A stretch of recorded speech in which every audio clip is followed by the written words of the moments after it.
Hello students, welcome back to PW. कैसे हो आप सब? Am I audible and visible? क्या हाल चाल है बच्चों? क्या मेरी आवाज आप तक आ रही है? एम आई ऑडिबल और visible to everyone? Good evening sir. Good evening, very good evening. Good evening sir. Very good evening बच्चों, very good hello evening. Yes yes, आपकी वॉइस आ रही है बेटा। सर, कैसे हो आप? मैं बहुत अच्छा बच्चे, आप कैसे हो? मैं भी अच्छी हूँ सर। Very good. ओके, आपने वेरी कल सर। सैटरडे अच्छे को लग सर रहे हो, क्वेश्चन करवाया क्यूट था लग ना। रहे हो सर, हर गुड बार की इवनिंग तरह। बेटा। Thank you thank you. और कुछ कुछ कह रहा था कोई बच्चा, क्या कह रहे हो बच्चे? गुड आपने इवनिंग जो sir. Good evening, very good evening. Sir Saturday को आपने क्वेश्चन प्रैक्टिस करवाया था ना सर, वही हाँ, से रिलेटेड क्वेश्चन आया था सर। तो मैंने कहा ही था कि मैं प्रैक्टिस करा रहा हूँ, उसी से रिलेटेड क्वेश्चंस आएंगे, बस वैल्यूज बदली होंगी, एक दो में तो वैल्यूज भी सेम लग रही होंगी, है ना? पूरा क्वेश्चन अटेम्प्ट किया सर, बहुत तगड़ा क्वेश्चन था। हाँ, तो थोड़ा सा कोशिश करेंगे टेस्ट से पहले कुछ ऐसी प्रैक्टिस कराते हैं जिससे आप लोगों को क्वेश्चंस करने में आसानी हो और आपका कॉन्फिडेंस और बढ़े, ठीक है ना? एग्जाम्स में भी आप अच्छा स्कोर कर सको, यही तो हम चाहते हैं, है ना? Okay, okay, thank you sir. Okay बेटा। Good god evening sir. God bless you बच्चों। Very good evening, very good evening. अस्सलाम वालेकुम सर। वालेकुम जय जगन्नाथ सर। अस्सलाम, जय Jagannath. Good evening sir. Good evening, very good evening. Sir आपने बोला था याद दिलवाने के लिए थर्सडे से पहले, हमने याद दिलवा दिया आपको। क्या? शायरी वाली बात आपने खुद बोला था। अरे शायरी वायरी क्या यार तुम।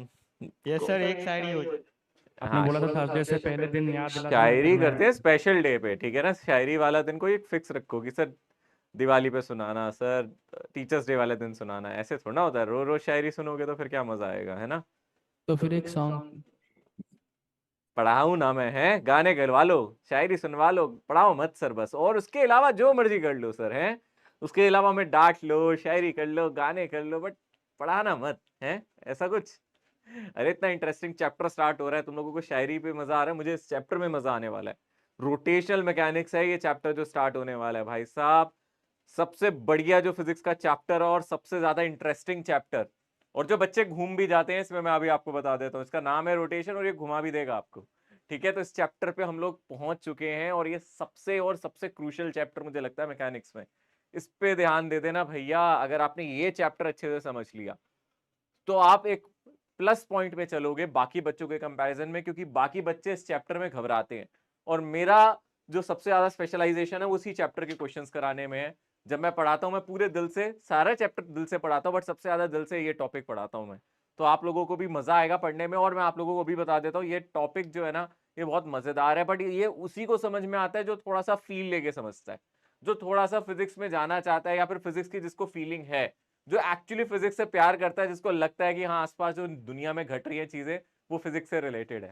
भाई अब चंद्रयान भी आपने देखा तो वो भी फिजिक्स से रिलेटेड है ना? तो आप लोगों को प्राउड मोमेंट फील हुआ होगा। ऐसे ही अगर मैं आसपास की चीजों में देखूं तो सबसे ज्यादा जो जरूरी चैप्टर मुझे लगता है और जो सबसे ज्यादा क्रूशियल टॉपिक लगता है वो ये है, ठीक है ना? और भी चैप्टर्स का इंपॉर्टेंस है बट ये टॉपिक बहुत इंपॉर्टेंट है। यहां से असली मैकेनिक्स स्टार्ट होती है, असली काम स्टार्ट होता है, यहां से चीजें समझ में आनी चालू होती हैं। और अगर आपने इस टॉपिक को स्किप किया, आपने छुट्टियां कर ली, आपने लेक्चर पूरे अटेंड नहीं करे, तो आने वाले फिजिक्स के लेक्चर्स आपको खुद ही बोरिंग लगने लगेंगे क्योंकि आपने ये नहीं पढ़ा होगा।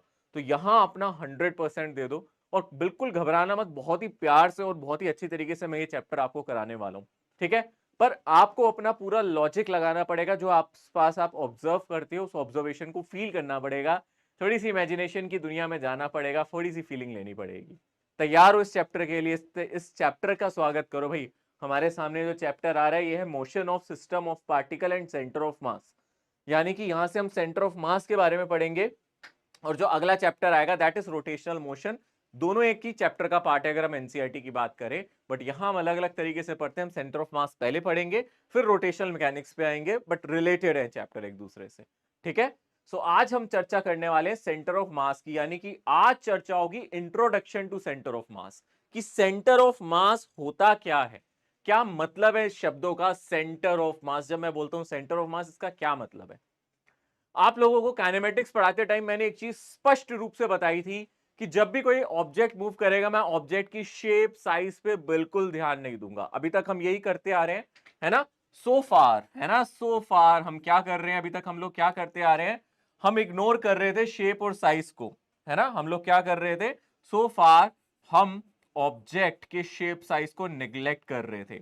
ऑब्जेक्ट की शेप, जो भी ऑब्जेक्ट की शेप थी, कॉमा साइज, विड्थ, जो भी हो आप, ईटीसी, लेंथ, विड्थ, ईटीसी, उसको इग्नोर करते आ रहे थे, याद है ना। उसको हम क्या कर रहे थे, उसको हम इग्नोर कर रहे थे,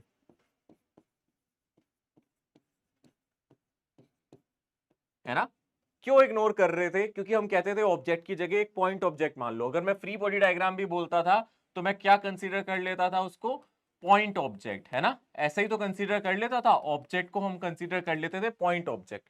तो कोई भी ऑब्जेक्ट है, एक्चुअल में तो, रियलिटी में तो उसके पास कोई शेप साइज होगा। अगर मेरे पास यहाँ पानी की बोतल भी है तो इसकी भी एक शेप साइज है, ये मेरे हाथ में पेन है, इसका भी एक शेप साइज है। इवन मैं आपके सामने खड़ा हूं, एक ऑब्जेक्ट मेरा अच्छा खासा शेप साइज है ना। देख रहे हो आप लोग, है ना, काफी मोटा हो गया हूं मैं, तो मेरी भी तो एक फिजिक है, इसकी भी तो एक शेप और साइज है, इसकी भी तो कुछ लेंथ है। तो कोई भी ऑब्जेक्ट होगा, उसकी वॉल्यूम होगी, लेंथ होगी, विड्थ होगी, बट उसको हम पॉइंट ऑब्जेक्ट से रिप्लेस करते हैं। अगर उसको पॉइंट ऑब्जेक्ट से रिप्लेस कर रहे हैं तो वो पॉइंट कहां है उस ऑब्जेक्ट पे, उस पे चर्चा करेंगे, उसी को हम बोलेंगे सेंटर ऑफ मास। वो पॉइंट हम कहां ले सकते हैं उस ऑब्जेक्ट पे जिसको आप कह रहे हो पॉइंट ऑब्जेक्ट।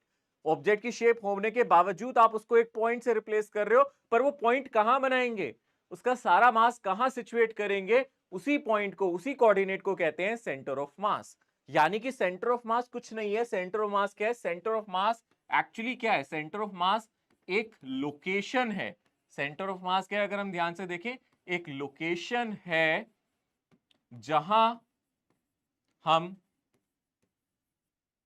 ऑब्जेक्ट का सारा मास, ऑब्जेक्ट का सारा मास कंसिडर कर सकते हैं।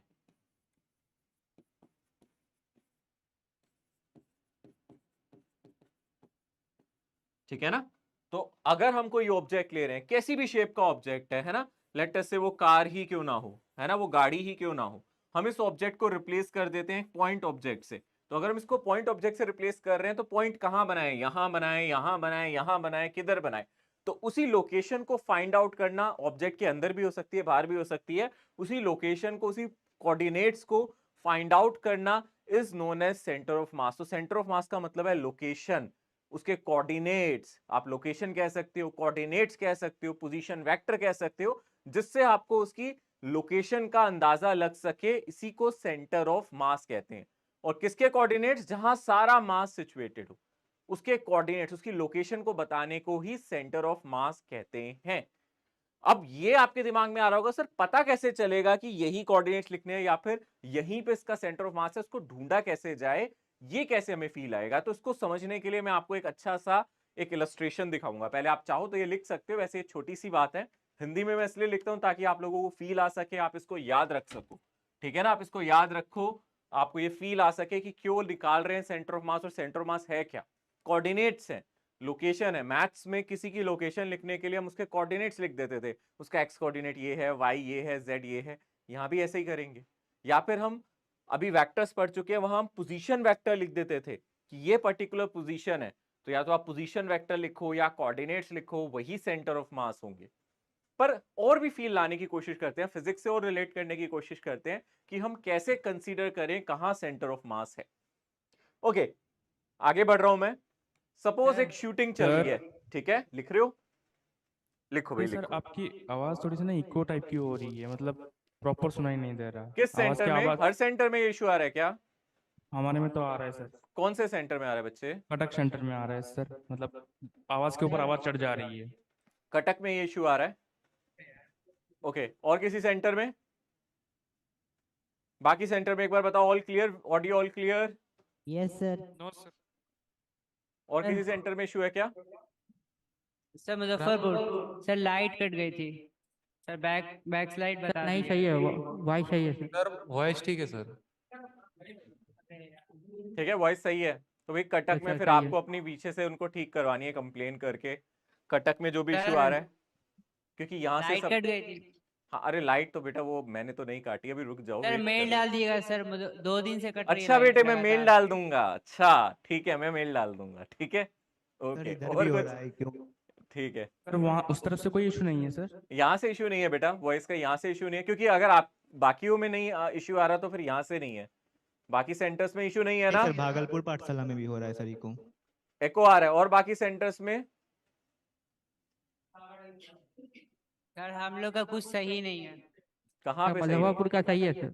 सर बगल वाले क्लास से आवाज आती रहती है, पीछे के क्लास से आवाज आती रहती है सर, कुछ समझ आता नहीं है sir. Sir all set all good in पुण्य पाठशाला। सर आवाज भी ठीक नहीं है। अरे यार मुजफ्फरपुर में अभी कौन सा मुजफ्फरपुर कौन सा है, ये 02 सर है, 12 रूम नंबर 12। रूम नंबर 12 है। ठीक है, मैं आज ये सर हमारे वहाँ ओके आवाज। सर यहाँ बहुत डिस्ट्रैक्शन है सर। अभी तो साइड में नहीं आ रही आवाज को भी आवाज, लेके किया सर। अभी तो ठीक है ना, अभी तो नहीं आ रही ना, और किसी और की अभी तो नहीं आ रही, होता है बट अभी तो नहीं हो रहा ना बच्चे, अभी ठीक है ना। सर हर क्लास में होता है सर, अभी भी हो रहा है। तो कोऑर्डिनेटर्स कहाँ हैं आपके सेंटर्स के? Yes sir. क्या वहाँ इशू है ऐसा कि वॉइस आ रही है, बच्चों को पढ़ने में दिक्कत हो रही है? वॉइस तो सर क्लियर है आपकी। और शोर जो बच्चे कह रहे हैं कि साथ वाली क्लासरूम से आ रहे हैं? देखता हूँ सर, एक बार मशीन देखता हूँ। ओके, कटक में अभी भी मेरा एको आ रहा है, एको हो रहा है सर क्या? अभी थोड़ा वो वॉल्यूम का वो किया तो अभी थोड़ा सही आ रहा है। ठीक है, बाकी सेंटर्स में भी आप थोड़ा सा पहले टेस्टिंग, जैसे मैं स्टार्ट भी करता हूँ ना उस टाइम थोड़ा सा बता दिया करो, अगर उस टाइम भी आ रहा हो ना उसी टाइम हम ठीक कर देंगे। ऐसा ना लेक्चर के बीच में आप लोगों का टाइम और मेरा टाइम दोनों जाता है ना बच्चे, तो स्टार्टिंग में जब मैं पूछता हूँ ना वीडियो ऑडियो टेस्ट तब करा करो, और कोशिश करा करो उसी टाइम, अगर हो तो उसी टाइम बता दिया करो सर दिक्कत आ रही है। उस टाइम ठीक है, शुरुआत में सही थी पर बीच शुरू में सही था उल्टा? अच्छा, बीच शुरू में हुआ है। सही था, बीच में हुआ फिर वो ठीक है तो ठीक अभी किया है। बोले कि हाँ ओके ओके, दोबारा बोले कि दोबारा होगा तो फिर देखते हैं, देखा जाएगा। ठीक है ठीक है, चले स्टार्ट करें, अब कोई दिक्कत नहीं है। जहां लाइट कट गया था वहां जस्ट मैंने ये बताया, मैं एक बार रिपीट कर लेता हूं। हम सेंटर ऑफ मास की बात कर रहे हैं बच्चों। सेंटर ऑफ मास क्या है? कोई भी ऑब्जेक्ट है, हम आज से पहले अभी तक जितने भी अपने चैप्टर किए हम उस ऑब्जेक्ट की शेप साइज नहीं देखा करते थे। हम कहते थे उसका सारा मास उस ऑब्जेक्ट के ऊपर या ऑब्जेक्ट के आसपास कहीं होगा, हम उसको एक पॉइंट ऑब्जेक्ट मान लेते थे।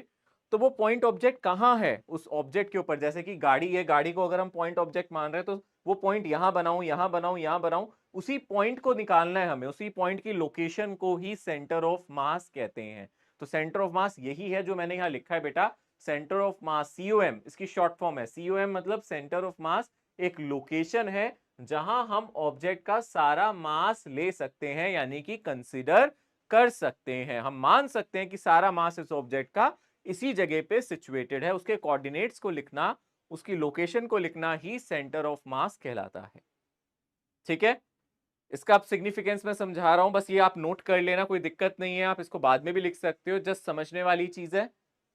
सर अगर बात करें, जी बेटा बोलो, जल्दी से बोलो। सर इसका मतलब जहाँ पर वो पॉइंट लाई करेगा वही उसका सेंटर ऑफ मास होगा ना, हाँ उस हाँ, और ऑब्जेक्ट हमें का? बताना पड़ेगा, जैसे देखो मैं यहाँ खड़ा हूं बच्चे, तो आप बताओगे ना, मान लो यहाँ पे कहीं सेंटर ऑफ मास आ रहा है मेरी बॉडी का, तो आप बताओगे सर आपके राइट वाले हैंड से 3 सेंटीमीटर, आपके हेड से 4 सेंटीमीटर नीचे, ऐसे करके आप उसके कोऑर्डिनेट लिखोगे ना बेटा, तो उसकी Yes, पोजीशन sir. को ही, उसके कोऑर्डिनेट्स को ही सेंटर ऑफ मास कहते हैं, जहां सारा मास कंसीडर कर सकते हैं।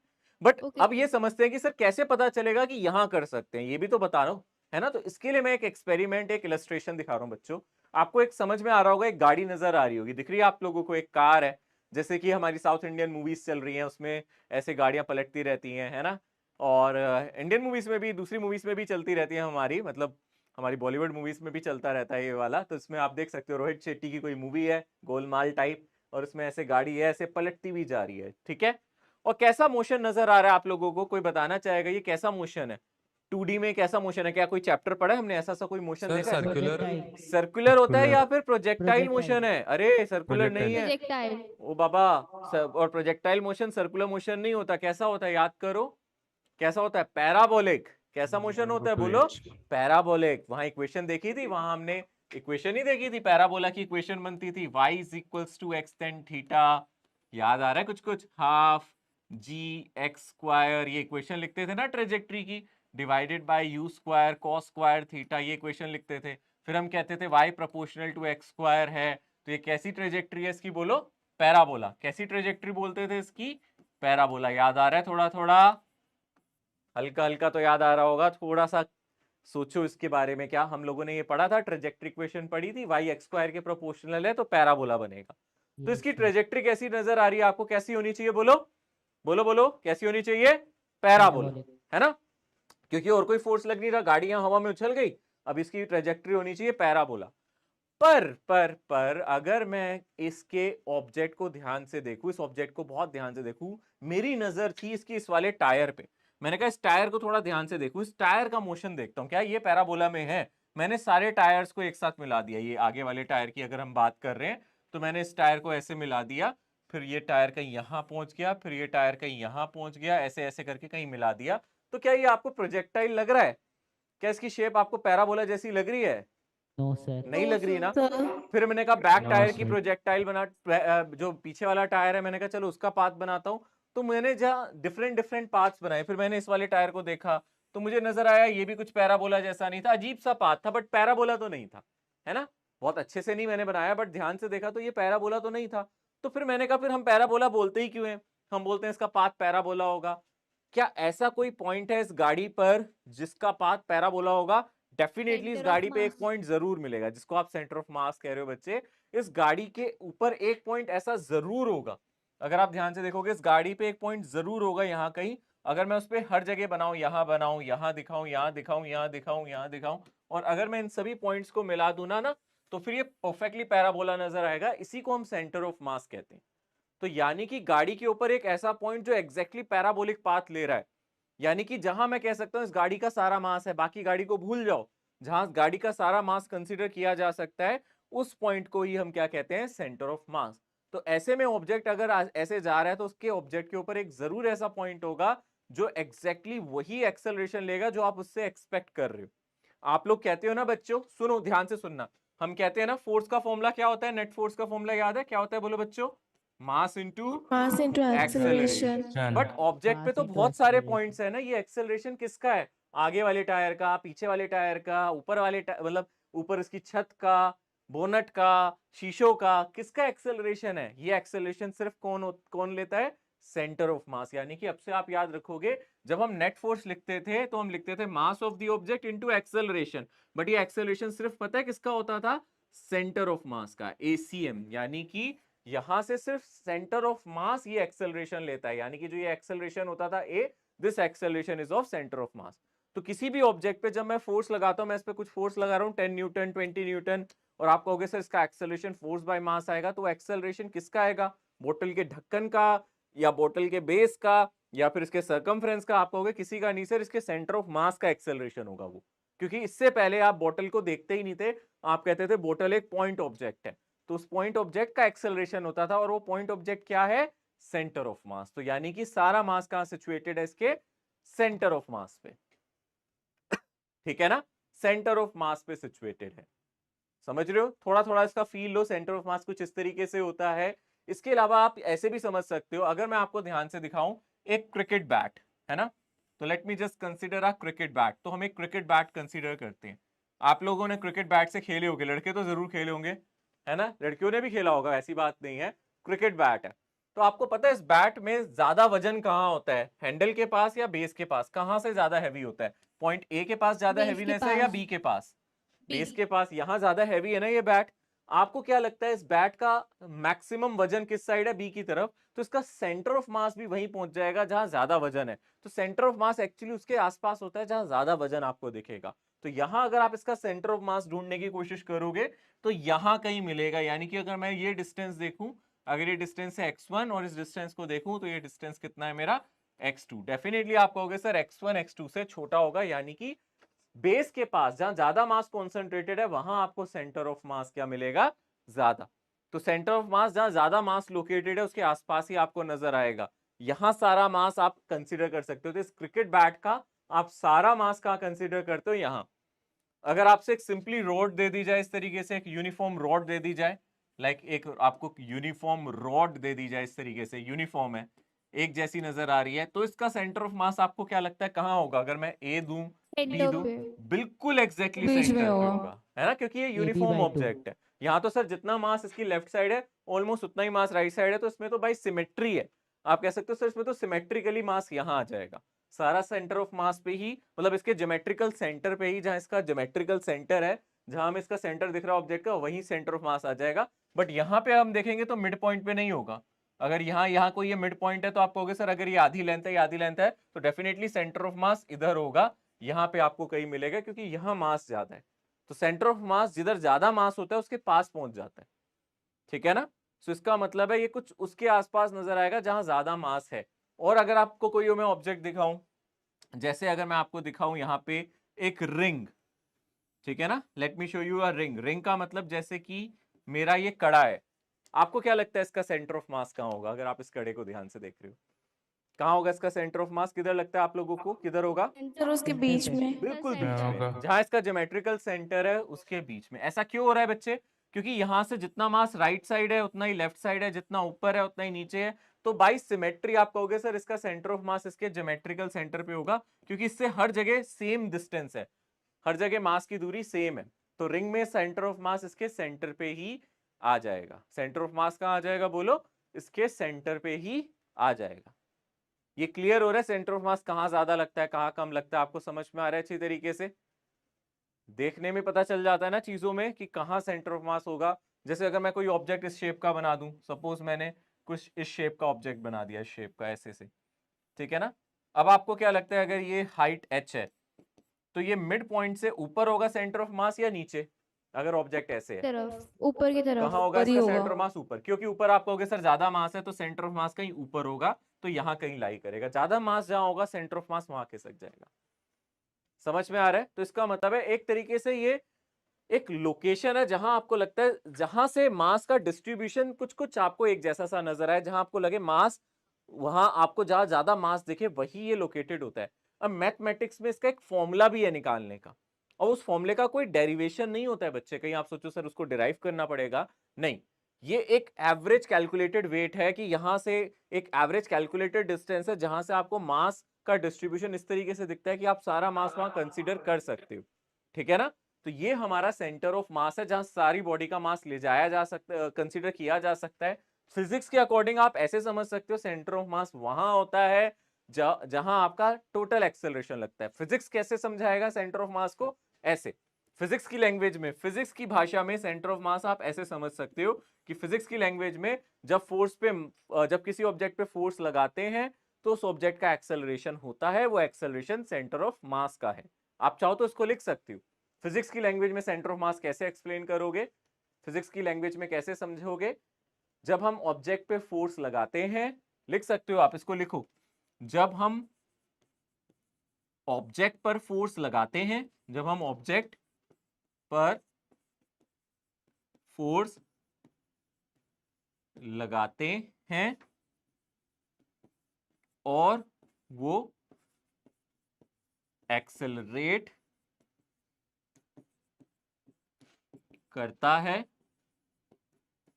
तो वो एक्सेलरेशन सेंटर ऑफ मास का होता है। वो एक्सेलरेशन किसका होता है? एक्चुअली सेंटर ऑफ मास का। फिजिक्स में आप ऐसे समझाते हो, बट इससे काम नहीं बनेगा, क्योंकि हमें एग्जाम में हमें ये डेफिनेशन कई क्वेश्चन में तो अप्लाई हो जाएगी, बट हम लोगों को इससे कोऑर्डिनेट्स नहीं मिलेंगे। कोऑर्डिनेट्स निकालने के लिए हमें मैथ्स के टीचर के पास जाना पड़ेगा। अब फिजिक्स का ही टीचर आप लोगों के लिए मैथ्स का टीचर है, क्योंकि मैंने वो कोऑर्डिनेट सीखे हुए हैं।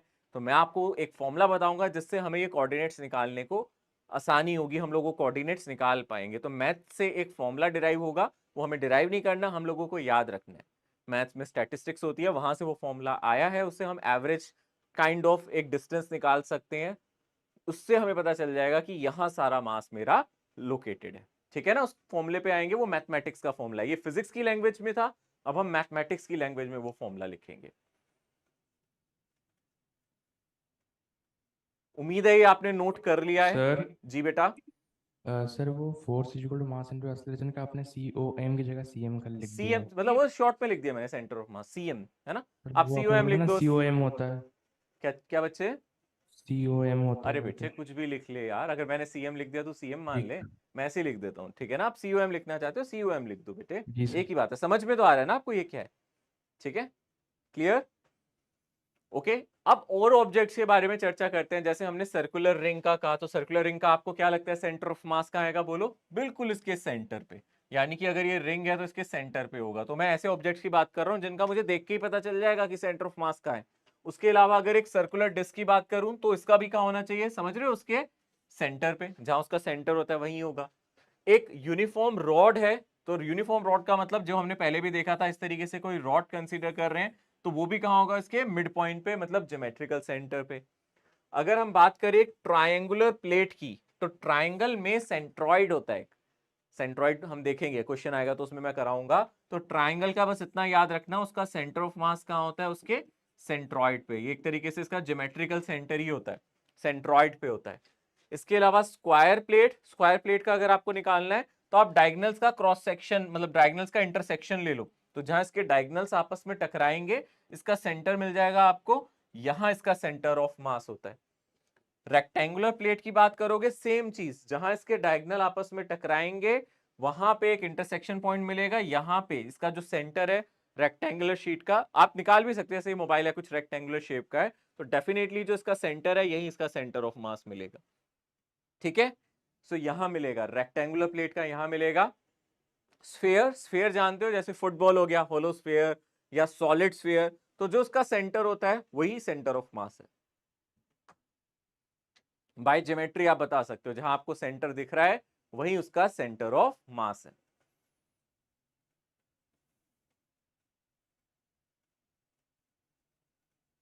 ठीक है, पूरा चार्ट बस देखना है आपको, ये आपको नोट्स में मिल जाएगा। मैं लिखने का टाइम नहीं दे पाऊंगा, इसलिए तो मैंने यहाँ बना के दी है। अगर मुझे लिखवाना ही होता तो फिर मैं इस पे आपको देता क्यों, जस्ट समझाने के लिए। ये ऐसे ऑब्जेक्ट्स हैं जिनका रेगुलर शेप है, आप इनका सेंटर ऑफ मास इनके ज्योमेट्रिकल सेंटर पे मान सकते हो। इनका सेंटर ऑफ मास इनके ज्योमेट्रिकल सेंटर्स पे आपको मिल जाएगा। ठीक है ना, ये आप नोट बाद में भी कर सकते हो, जस्ट ये समझाने के लिए, पूरा लिखना नहीं है, नोटबुक में भी आप समझना बस इसको। ठीक है, अच्छा मैं आपसे एक सरल सा सवाल पूछता हूँ, आसान सा सवाल। मान लो बच्चे, ये क्या है? हेमिस्फीयर है ना, ये क्या है? इसको हम बोलते हैं हेमिस्फीयर, आधा स्फीयर है। ठीक है ना, हेमिस्फीयर है, ये आधा स्फीयर है। और अगर मैं ध्यान से देखूं, आधा स्फीयर हमने ये ले लिया और इसके अंदर हमने पानी भर दिया। इस आधे स्फीयर के अंदर आपको नजर आ रहा है पानी है। ठीक है, और इसको ऊपर से कवर कर दिया बाकी के आधे स्फीयर से, ऊपर से कवर कर दिया बाकी के आधे स्फीयर से, यानी कि ऊपर के आधे स्फीयर में यहाँ क्या है? एयर है, यहाँ पे क्या है? एयर है। तो इसका सेंटर ऑफ मास कहाँ होगा? अब क्या इसके सेंटर पे होगा या कहीं और? आपको क्या लगता है इसका सेंटर ऑफ मास अब कहाँ होगा? क्या लगता है, सेंटर के नीचे या सेंटर ऊपर? से नीचे होगा। ठीक है ना, सेंटर के थोड़ी नीचे। लॉजिकल है ना। अब इसमें कुछ खास, अभी तो कुछ फिजिक्स भी यूज नहीं हुई, अब आपने लॉजिक से बता दिया, आपने अपने ऑब्जर्वेशन से बता दिया कि सर ऑब्वियसली सर आपने कहा था जहां ज्यादा मास होगा वहीं होगा। अगर ऊपर भी पानी होता नीचे भी पानी होता तो कहाँ होता? सेंटर पे। सेंटर पे। बट ऊपर अब वजन कम है, ऊपर वाला मास कम होगा, नीचे वाला मास ज्यादा होगा, तो सेंटर से कहाँ चला जाएगा? खिसक के थोड़ा सा नीचे। तो ये क्या होगा? Below the centre. इस केस में सेंटर ऑफ मास कहाँ होगा? आप डेफिनेटली कह सकते हो without any calculation, without anything, आप बता सकते हो बिलो ज्योमेट्रिकल सेंटर। जो भी इसका ज्योमेट्रिकल सेंटर है, जो भी फिगर का ज्योमेट्रिकल सेंटर है, उसके नीचे होगा, क्योंकि यहाँ वाटर है और वाटर डेंसर होता है, एयर से ज्यादा डेंसिटी होती है ना वाटर की। तो यहाँ सेंटर ऑफ मास आपको कहीं इस लोकेशन पे नजर आएगा।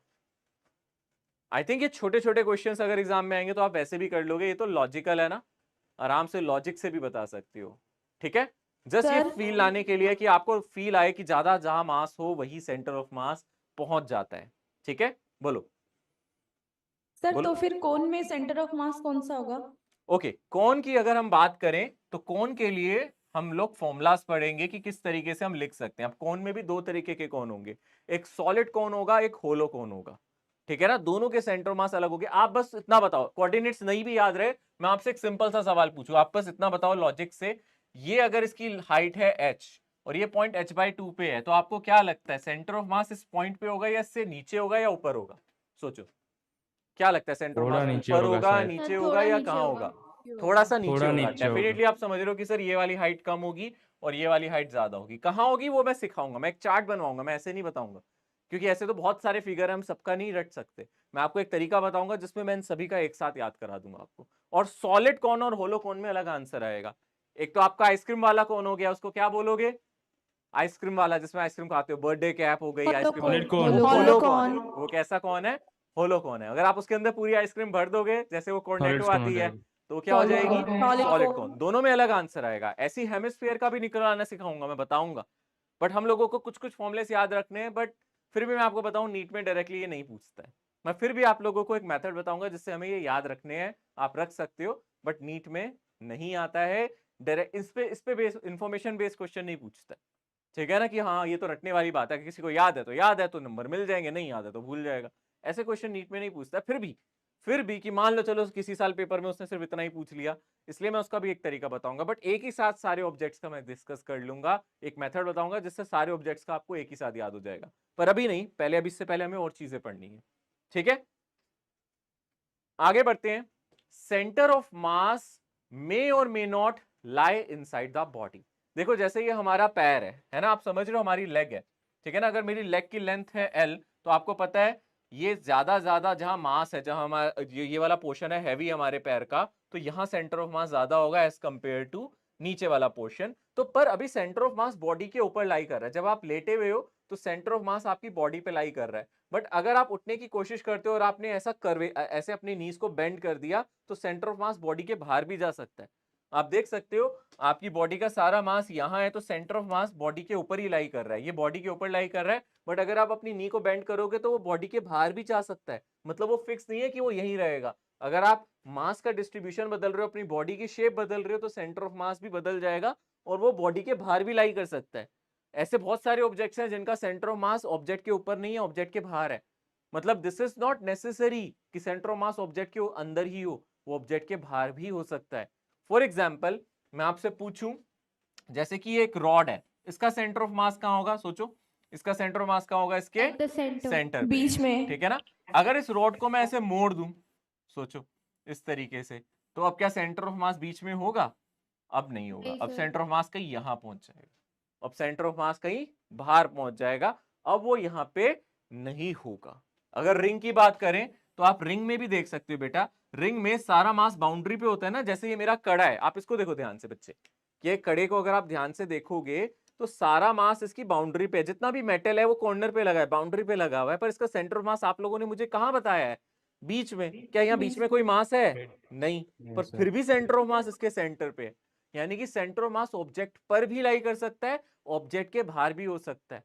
यानी कि ऐसा कुछ नहीं है, कोई कंपलसरी नहीं है कि सेंटर ऑफ मास ऑब्जेक्ट के ऊपर ही हो, ऑब्जेक्ट के बाहर भी हो सकता है। बस उसमें एक फॉर्मूला है, मैथमेटिकल फॉर्मूला, जो मैंने कहा था अभी सिखाऊंगा, उसके हिसाब से उसका जो एवरेज डिस्टेंस है मास का, वो सब चीजों को आपको बैलेंस करना पड़ेगा कि यहाँ मास ज्यादा है तो इसके पास पहुंच जाए, जहां मास कम है उससे दूर चले जाए। उसके लिए मैथमेटिक्स ने हमें एक प्यारा सा फॉर्मूला दिया है, उसको इस्तेमाल करोगे आप निकाल लोगे।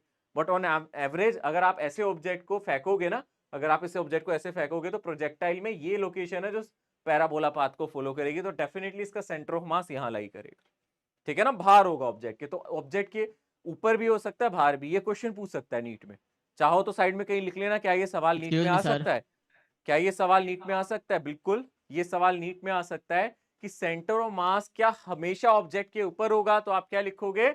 नहीं, नॉट कंपल्सरी। सेंटर ऑफ मास में lie on the body और it may lie outside the body as well। वो ऑब्जेक्ट के ऊपर भी हो सकता है, ऑब्जेक्ट के बाहर भी। तो आप लिख सकते हो सेंटर ऑफ मास में और may not lie inside the body. वो ऑब्जेक्ट के अंदर भी हो सकता है, ऑब्जेक्ट के बाहर भी सर हो सकता है। यस सर सर बोलो। जैसे आपने बोला कि सेंटर ऑफ मास है, मतलब उसका पूरा वो एक सेंटर पे एक पॉइंट पे, मतलब उसके ऑब्जेक्ट का सेंटर ऑफ मास पे एक ऑब्जेक्ट हम का पूरा मास मास मान कंसंट्रेटेड सकते रहता हैं, है। हाँ मान सकते हैं कि उसी ऑब्जेक्ट को भूला हाँ के।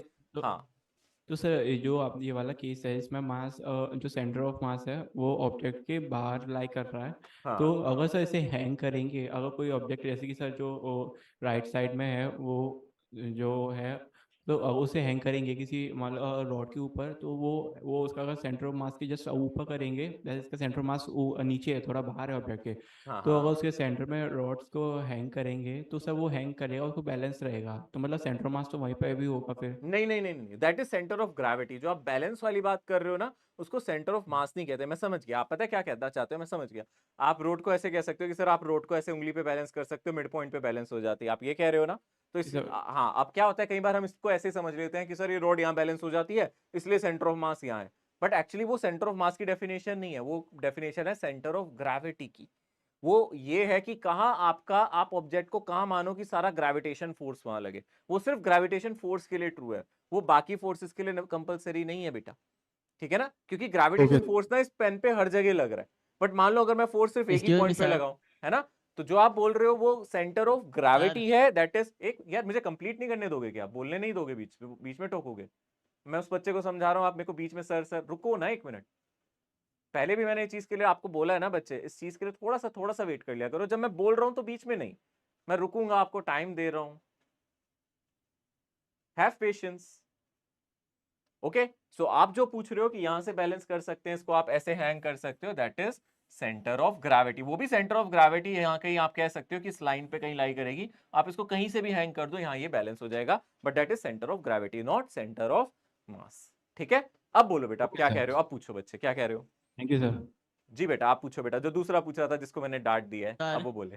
सर ऑब्जेक्ट तो सर है ही नहीं, तो सेंटर ऑफ मास बाहर कैसे हो सकता है। क्योंकि सेंटर ऑफ मास की क्या डेफिनेशन बोली थी बच्चे, अगर आपको याद हो, मैंने ऐसा कुछ नहीं बोला कि ऑब्जेक्ट के ऊपर ही लाई करेगा। हमने बोला था अगर जैसे आप इस ऑब्जेक्ट को ले रहे थे ना बेटा, जैसे आपने ये ऑब्जेक्ट लिया, आपने इसको फेंक दिया, है ना, आपने ऐसे उठा के इसको ऐसे फेंक दिया, तो आपने देखा सर ये कभी यहाँ था, कभी यहाँ था, कभी यहाँ था, कभी इसकी शेप ऐसे हो रही थी, कभी सर इसकी शेप ये कभी ऐसे हो गया, है ना, ऐसी तो होगा ना बच्चे इसका मोशन, अगर आप ध्यान से देखोगे। फिर मैंने कहा कि प्रोजेक्टाइल मोशन ले रहा है क्या ये, आप इसके किसी भी पॉइंट को देखो प्रोजेक्टाइल नहीं लेगा, बट अगर आप इस पॉइंट को देखोगे तो ये बिल्कुल परफेक्टली प्रोजेक्टाइल पे होगा। यानी कि हम कह सकते हैं इस ऑब्जेक्ट को अगर आपको पॉइंट मास कंसीडर करना है तो उसका सारा मास यहां ले सकते हो, क्योंकि यहां से जो एवरेज डिस्टेंस है मास का वो सेम है।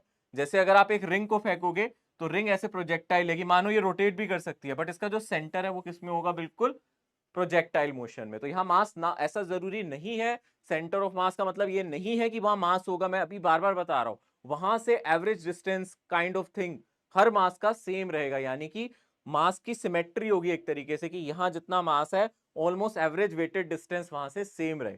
तो इसका कहीं से ये मतलब नहीं है कि वहां मास होना चाहिए, इसको याद रखना। बस आप ये कह सकते हो कि इसका जो एक्सेलरेशन है, फोर्स लगाने से जो एक्सेलरेशन है वो सिर्फ इसी पॉइंट पे डेवलप होगा, this is centre of mass. Okay, तो वही चीज तो हम पढ़ रहे हैं कि ऐसा जरूरी नहीं है, तभी तो ये स्टेटमेंट लिखवाई गई है, क्योंकि ये आप एक जनरल आदमी से पूछोगे उसको यही लगेगा जहां मास होगा वहीं सेंटर ऑफ मास होगा, पर आप में और उसमें फर्क क्या है, आप इस चीज को समझ रहे हो, आप इस चीज को सोचो, अपनी सोच को थोड़ा बड़ा बनाओ।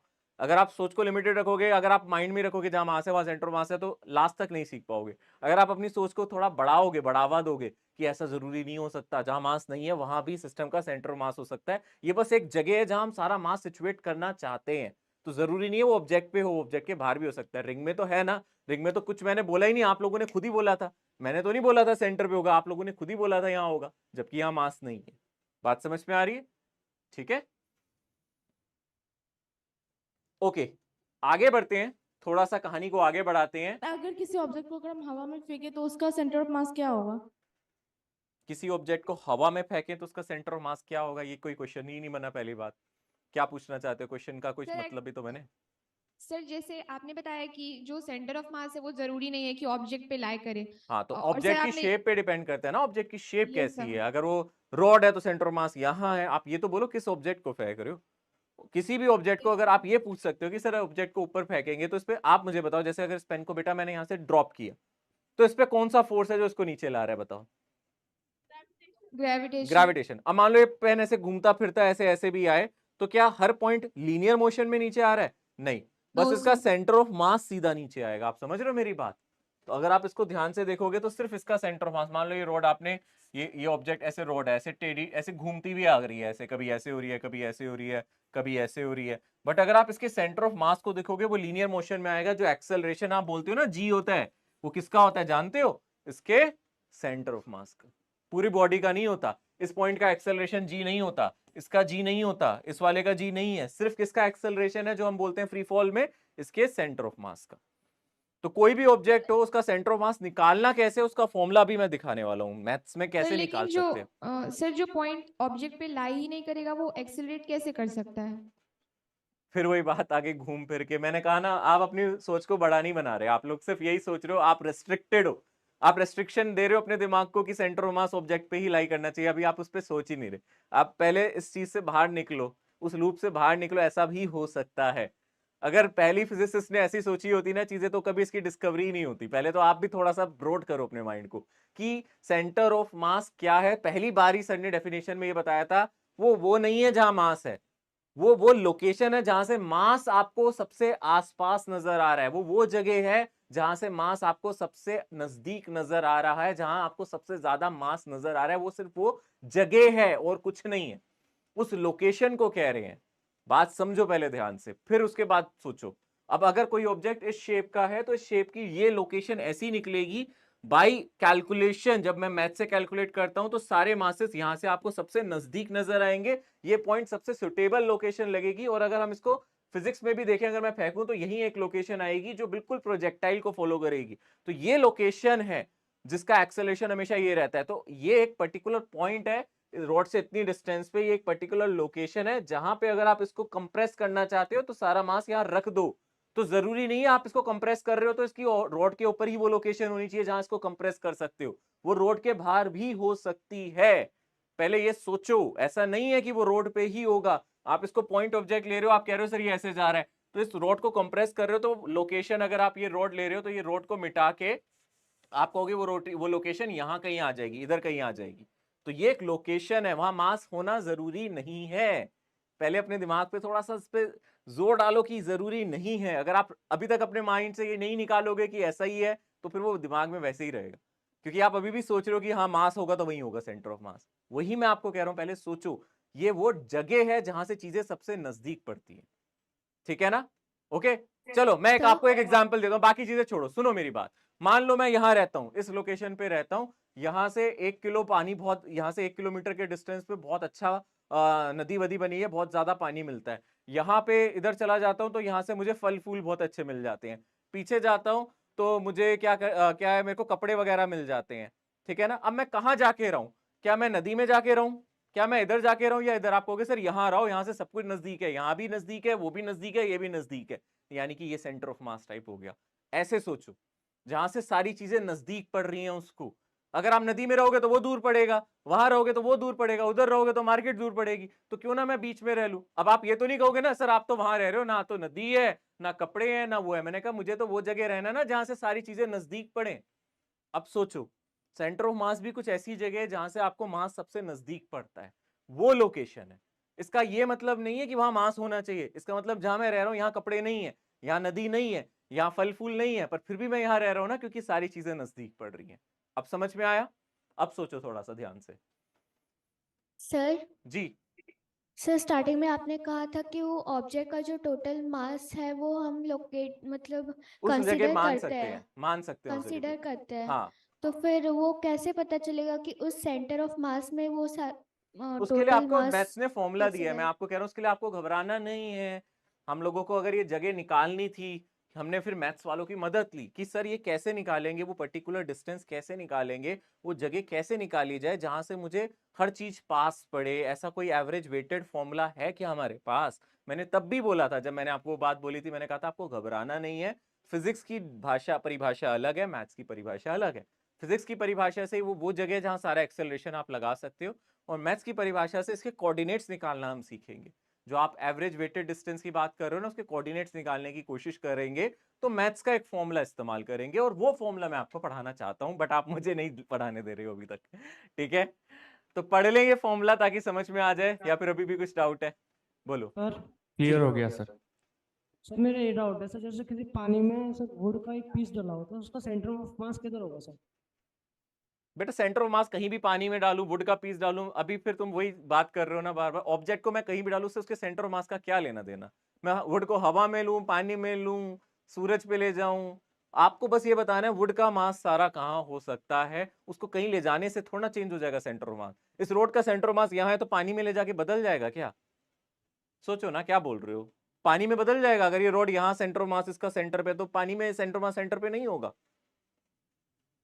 ठीक है, क्वेश्चन का कुछ मतलब नहीं है, लॉजिक नहीं है। ठीक है ना? And I am continuing this thing, क्योंकि अब सवाल काम के आ नहीं रहे हैं। अब बस आप इधर उधर के सवाल पूछ रहे हो जिसका कोई लॉजिक नहीं है।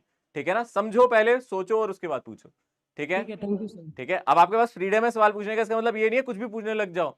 ठीक है ना? अब ये नहीं है कि सर वो जो चंद्रयान गया था सर उसका सेंटर ऑफ मास का, आपको ये पूछने लग जाए मैं उसका भी जवाब दूंगा क्या? नहीं ना। इसका मतलब है सवालों पे भी थोड़ा अंकुश लगाओ, जो काम के सवाल है वो पूछो, जो पढ़ा रहा हूं उससे रिलेटेड पूछो बेटा, ठीक है। चलो अगर हम ध्यान से देखें centre of mass for a system of n particle, सबसे पहले एक चीज समझना आप ध्यान से, डिस्क्रीट मास सिस्टम के बारे में हम चर्चा करेंगे। डिस्क्रीट मास सिस्टम क्या होता है? जब मैं सेंटर ऑफ मास निकाल रहा हूं इसमें दो चीजें पढ़ेंगे हम। सबसे पहले डिस्क्रीट मास सिस्टम, ठीक है ना। अगर हम ध्यान से देखें सबसे पहले हम पढ़ेंगे डिस्क्रीट मास सिस्टम, बहुत जरूरी है डिस्क्रीट मास सिस्टम को समझना। और फिर उसके बाद हम लोग क्या पढ़ेंगे, उसके बाद हम पढ़ेंगे कॉन्टिन्यूअस मास सिस्टम। दोनों में क्या फर्क है पहले ये जान लेते हैं। डिस्क्रीट मास सिस्टम का मतलब क्या होता है? डिस्क्रीट का मतलब है कि आपको यहां एक पॉइंट ऑब्जेक्ट नजर आ रहा है, यहां पे एक पॉइंट ऑब्जेक्ट नजर आ रहा है, यहां पे एक पॉइंट ऑब्जेक्ट नजर आ रहा है, यहां पे एक पॉइंट ऑब्जेक्ट नजर आ रहा है। आपको बहुत सारे पॉइंट ऑब्जेक्ट नजर आ रहे हैं। लेक्चर से ये M1 है, ये हमारा M2 है, ये मेरा M3 है, ये मेरा M4 है। ये सारे कैसे ऑब्जेक्ट्स हैं? ध्यान से सुनना, क्योंकि बाद में आप फिर वही पूछोगे सर ये क्या है। अभी सुन लो, ये सारे ऑब्जेक्ट्स कैसे हैं, जल्दी से बोलो कैसे ऑब्जेक्ट हैं। इनकी कोई शेप है क्या?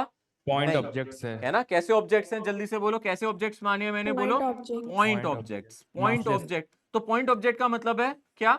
अच्छा, मैं पेन का सेंटर ऑफ मास पूछता था, आप कहते थे सर इसके ज्योमेट्रिकल सेंटर पे। अगर मैं बोलूं कोई पॉइंट ऑब्जेक्ट है उसका सेंटर ऑफ मास कहाँ होगा, आप कहोगे वो ऑलरेडी पॉइंट ऑब्जेक्ट है सर, उसका तो वही हो गया ना, उसमें क्या कोऑर्डिनेट निकालने हैं। तो इसका मैं पूछूं ये पॉइंट ऑब्जेक्ट है तो इसका सारा मास इसी पॉइंट पे है। ये पॉइंट ऑब्जेक्ट ही है तो इसका सारा सेंटर ऑफ मास यही है। ये पॉइंट ऑब्जेक्ट है तो इसका सारा सेंटर ऑफ मास यही है। पर अब आपकी डेफिनेशन थोड़ी सी बदलने वाली है। वो ये है कि अगर बहुत सारे पॉइंट ऑब्जेक्ट्स आ जाए, है ना, जैसे गैस के मॉलिक्यूल्स हैं इस रूम में, एक मॉलिक्यूल यहाँ, एक मॉलिक्यूल यहाँ, एक मॉलिक्यूल यहाँ, एक मॉलिक्यूल यहाँ। सर मेरे आसपास ना बहुत सारे पॉइंट ऑब्जेक्ट्स हैं, लाइक पेबल्स, है ना, जैसे वो कंचे नहीं होते कि सर एक कंचा यहाँ दिख रहा है, एक कंचा यहाँ दिख रहा है, एक यहाँ दिख रहा है, एक यहाँ दिख रहा है, एक यहाँ दिख रहा है। इस सिस्टम का क्या कोई सेंटर ऑफ मास होता है क्या? इसका कोई ज्योमेट्रिकल सेंटर है क्या? मतलब मैं ऐसा कुछ देखना चाहता हूं, इसका कुछ ऐसा सेंटर जहां मैं सारा वेट कंसीडर कर सकता हूं, जहां मैं इन सभी मासेस को हटा के एक ही मास बना दूं, टोटल मास बना दूं। क्या यहां भी ऐसे कोई लोकेशन है? उसी लोकेशन को हम फाइंड आउट करेंगे, उसी को हम बोलेंगे यहाँ पे कि हाँ यहाँ पे एक जरूर लोकेशन होगी। उस लोकेशन पे मैं इन सभी मासेस को मिटा के टोटल मास लिख सकता हूँ, M1 M2 M3 M4 सभी को जोड़ के, जितने भी मासेस हो मेरे पास। लेट अस से n नंबर ऑफ मासेस हैं। कितने मासेस हैं मेरे पास? बहुत सारे मासेस हैं, n नंबर ऑफ मासेस हैं। तो मैं इन सभी का एक ऐसा डिस्टेंस जरूर होगा, जैसे कि मैंने बोला था ना पहले, यहाँ नदी पास है, यहाँ खेत पास है, यहाँ मार्केट पास है। तो यहां से क्या ऐसा कोई पॉइंट मिलेगा जहां सारी चीजें नजदीक पड़े? ऐसी जगह जहां सारी चीजें नजदीक पड़े, निकालने का तरीका मैथ्स में है, बट ऐसी लोकेशन यहाँ जरूर होगी। उसी लोकेशन को हम क्या बोलेंगे कि यहाँ पे इसका क्या होगा, सेंटर ऑफ मास। तो इसके कोऑर्डिनेट्स लिखेंगे हम, इसको बोलते हैं डिस्क्रीट मास सिस्टम। पहले ये पढ़ेंगे, उसके बाद पढ़ेंगे कॉन्टिन्यूअस। कॉन्टिन्यूअस में जैसे कि कोई रोड है तो इसका कहाँ होगा, कोई हमारा कोन है तो इसका कहाँ होगा, ये सब कुछ पढ़ेंगे हम कॉन्टिन्यूअस मास में। पहले हम लोग डिस्कस करेंगे डिस्क्रीट मास, कि सर डिस्क्रीट मास सिस्टम का सेंटर ऑफ मास निकालना सिखाओ। एक्चुअली डिस्क्रीट से ही कॉन्टिन्यूअस चीज बनी है बेटा। डिस्क्रीट और कॉन्टिन्यूअस में बस एक ही फर्क है कि अगर आप एक रॉड लेते हो तो इसके अंदर भी बहुत सारे छोटे छोटे एटम्स ही तो हैं, तो हम इन सभी को भी डिस्क्रीट मास सिस्टम ही कह सकते हैं। तो अगर आप मेरे हाथ में पेन देख रहे हो, आप कहोगे सर ये कॉन्टिन्यूअस ऑब्जेक्ट है, ये डिस्क्रीट नहीं है, ये कॉन्टिन्यूअस ऑब्जेक्ट है। डिस्क्रीट का मतलब दूर दूर बहुत सारे पॉइंट पड़े होने को हम डिस्क्रीट कहते हैं, पर ये तो सर कॉन्टिन्यूअस है, क्योंकि कॉन्टिन्यूअस के अंदर भी बहुत सारे पार्टिकल्स होते हैं, बट वो बहुत पास पास है। मतलब अगर मासेस बहुत ज्यादा पास पास हो जाए, उनमें दूरी नजर आपको ना आए, तो ऐसे सिस्टम को बोलते हैं कॉन्टिन्यूअस। जब पार्टिकल एटम्स से ही तो बना है, ये रॉड किससे बनी है, एटम से, मॉलिक्यूल से, बट वो मॉलिक्यूल्स एटम्स बहुत पास पास हैं, बट इनको ही दूर दूर कर दूं तो क्या बन जाता है, डिस्क्रीट मास सिस्टम। तो पहले डिस्क्रीट मास सिस्टम पढ़ेंगे, जब ये समझ में आ जाएगा तो फिर हम क्या पढ़ेंगे, कॉन्टिन्यूअस मास सिस्टम। जब पार्टिकल्स के बीच में अच्छी खासी दूरी हो, चाहो तो ऐसे भी लिख लो, जब पार्टिकल्स में अच्छी खासी दूरी हो तो वो डिस्क्रीट मास सिस्टम है। जब पार्टिकल्स चिपक जाएं, यानी कि एक कॉन्टिन्यूअस बॉडी बना दे, तो कॉन्टिन्यूअस मास सिस्टम। तो पहले फॉर्मूला हमें सीखना है मैथ्स में डिस्क्रीट मास सिस्टम का, कि कैसे निकालूं इसका सेंटर ऑफ मास कहां है सर, कैसे निकालूं इसका सेंटर ऑफ मास कहां है। तो उसके लिए एक फॉर्मूला है। उसके लिए फॉर्मूला क्या है, मैं मान लेता हूं बच्चे, एक मास आपको यहां नजर आ रहा है, नीले रंग का दिख रहा है सभी को, नीले रंग का मास यहां नजर आ रहा है बच्चे। मैंने बोला इसका मास है M1, ठीक है ना। इसका मास कितना मान लिया m1। कैसा ऑब्जेक्ट है ये, पॉइंट ऑब्जेक्ट, यहाँ सारा इसका मास मान लिया, इसका मास m1 है। तो आप कहोगे सर इसके कोई ना कोई कोऑर्डिनेट्स होंगे, तो मैंने कहा मैं यहाँ ओरिजिन ले लेता हूँ, इसके हिसाब से इसके कोऑर्डिनेट्स ले लेता हूँ। ले लोगे ना बेटा, कहीं तो ओरिजिन लोगे, कोऑर्डिनेट्स अगर किसी के लिखने हैं तो कहीं ना कहीं तो ओरिजिन मानोगे ना, 0 0 0। फिर मैं इसके कोऑर्डिनेट्स लिख लेता हूँ। हमने इसके कोऑर्डिनेट्स लिखे x1, y1, z1। तो इसके जो कोऑर्डिनेट्स हैं वो x1, y1, z1। ऐसे ही मुझे एक और मास नजर आया m2, मुझे एक और मास नजर आ रहा है, ये मास नजर आ रहा है पॉइंट मास m2, और मैंने इसके कोऑर्डिनेट्स लिख लिए x2, y2, z2। ऐसे ही मुझे बहुत सारे मासेस नजर आए, तो मैंने एक एक करके सभी के कोऑर्डिनेट लिख दिए। ये लेटर से Rn कोई nth पार्टिकल है, इसका मास मैंने मान लिया Mn, और इसके कोऑर्डिनेट लिख लिए Xn, Yn, Zn। समझ में आ रहा है? तो इन सभी मासेस का ये यहाँ भी कोई मास है, इन सभी का कहीं ना कहीं सेंटर ऑफ मास होगा। मैंने दिखाया वो यहाँ है। मान लो इसका सेंटर ऑफ मास कहाँ है, यहाँ पे है। इन सभी का जो सबसे नजदीकी पॉइंट है वो ये है, ठीक है ना। तो इसके कोऑर्डिनेट्स निकालने का फॉर्मूला क्या है, इसके कोऑर्डिनेट्स को हम लिख लेते हैं। इसके कोऑर्डिनेट्स को हम लिख रहे हैं XCM, YCM, ZCM। समझ में आ रहा है? XCM मैं शॉर्ट में ऐसे लिखा करूंगा, XCM, YCM, ZCM। यानी कि इन सभी पार्टिकल्स का मैंने बोला कि कहीं ना कहीं सेंटर ऑफ मास होगा, तो उसके कोऑर्डिनेट्स ये होंगे। अब मैं बस XCM, YCM और ZCM निकाल लूं तो मुझे इसके कोऑर्डिनेट्स पता चल जाएंगे। तो XCM का जो फॉर्मूला आपको याद रखना है, XCM का फॉर्मूला बहुत आसान है। आप XCM का अगर फॉर्मूला लिख रहे हो, मैं एक फॉर्मूला लिख देता हूं, बाकी तो लिखे ही हुए हैं। XCM का आपको फॉर्मूला याद रखना है M1 और इसका x कोऑर्डिनेट, यानी कि M1 x1 प्लस M2 का x कोऑर्डिनेट, यानी M2 multiply by x2 till कहां तक, जितने भी आपके पास पार्टिकल है Mn xn divided by total mass, यानी कि M1 plus M2 plus total mass Mn तक। यानी कि सिंपल सा ये फॉर्मूला है, ये मैथ से आया है। क्या ये फॉर्मूला डिराइव करना होता है? नहीं, कोई डेरिवेशन नहीं है, ढूंढना भी मत, कहीं मिलेगा भी नहीं, है भी नहीं, क्योंकि मैथ से ये फॉर्मूला आया है। स्टैटिस्टिकल वेट है कि हाँ आपको सबसे ज्यादा करीबी पड़ेगा, ये एक मैथ्स का फॉर्मूला है ये बेसिकली। तो यहां से हम लोग XCM निकाल सकते हैं, यानी कि सेंटर ऑफ मास का x कोऑर्डिनेट। ये हमें क्या दे रहा है, centre of mass, COM। Centre of मास का क्या है ये, x कोऑर्डिनेट, मतलब सेंटर ऑफ मास का x कोऑर्डिनेट ये होगा। और देखो यहां देखो, पहले फिर एक बार लिख लेना, फिर आप कहोगे सर y कोऑर्डिनेट लिखने हैं। अरे यार same formula, M1 y1, M2 y2, M3 y3 और total Mn yn divided by total mass. ऐसे ही हमारा ये क्या आ गया, सेंटर ऑफ मास का y कोऑर्डिनेट। ये क्या आ जाएगा हमारा, सेंटर ऑफ मास का y कोऑर्डिनेट। फिर आप कहोगे सर z कोऑर्डिनेट भी लिख दो, तो सिंपल है भाई, z कोऑर्डिनेट लिखना है तो आप इस तरीके से लिख सकते हो।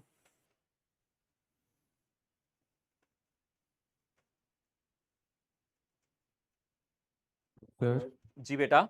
सर वो जो CSYS क्या डिनोट करता है, आपने बोला था, दोबारा बोल देंगे? वो तो बस वही है कि यहाँ सारा सेंटर ऑफ मास है, तो सी उसने लिखने के लिए करा है सिस्टम का centre of mass, C centre of mass लिखने के लिए। आप कुछ नहीं, आप अपने आप जो भी यहाँ लिखना चाहो लिख दो कि यहाँ सारा सेंटर ऑफ मास होगा, है ना। यहाँ पे क्या है, सेंटर ऑफ मास है, आप COM लिख दो बस कि सारा सेंटर ऑफ मास यहाँ होगा। उसने सी सिस लिखा मतलब सिस्टम का सेंटर ऑफ मास। जी ठीक है सर। जी बेटा।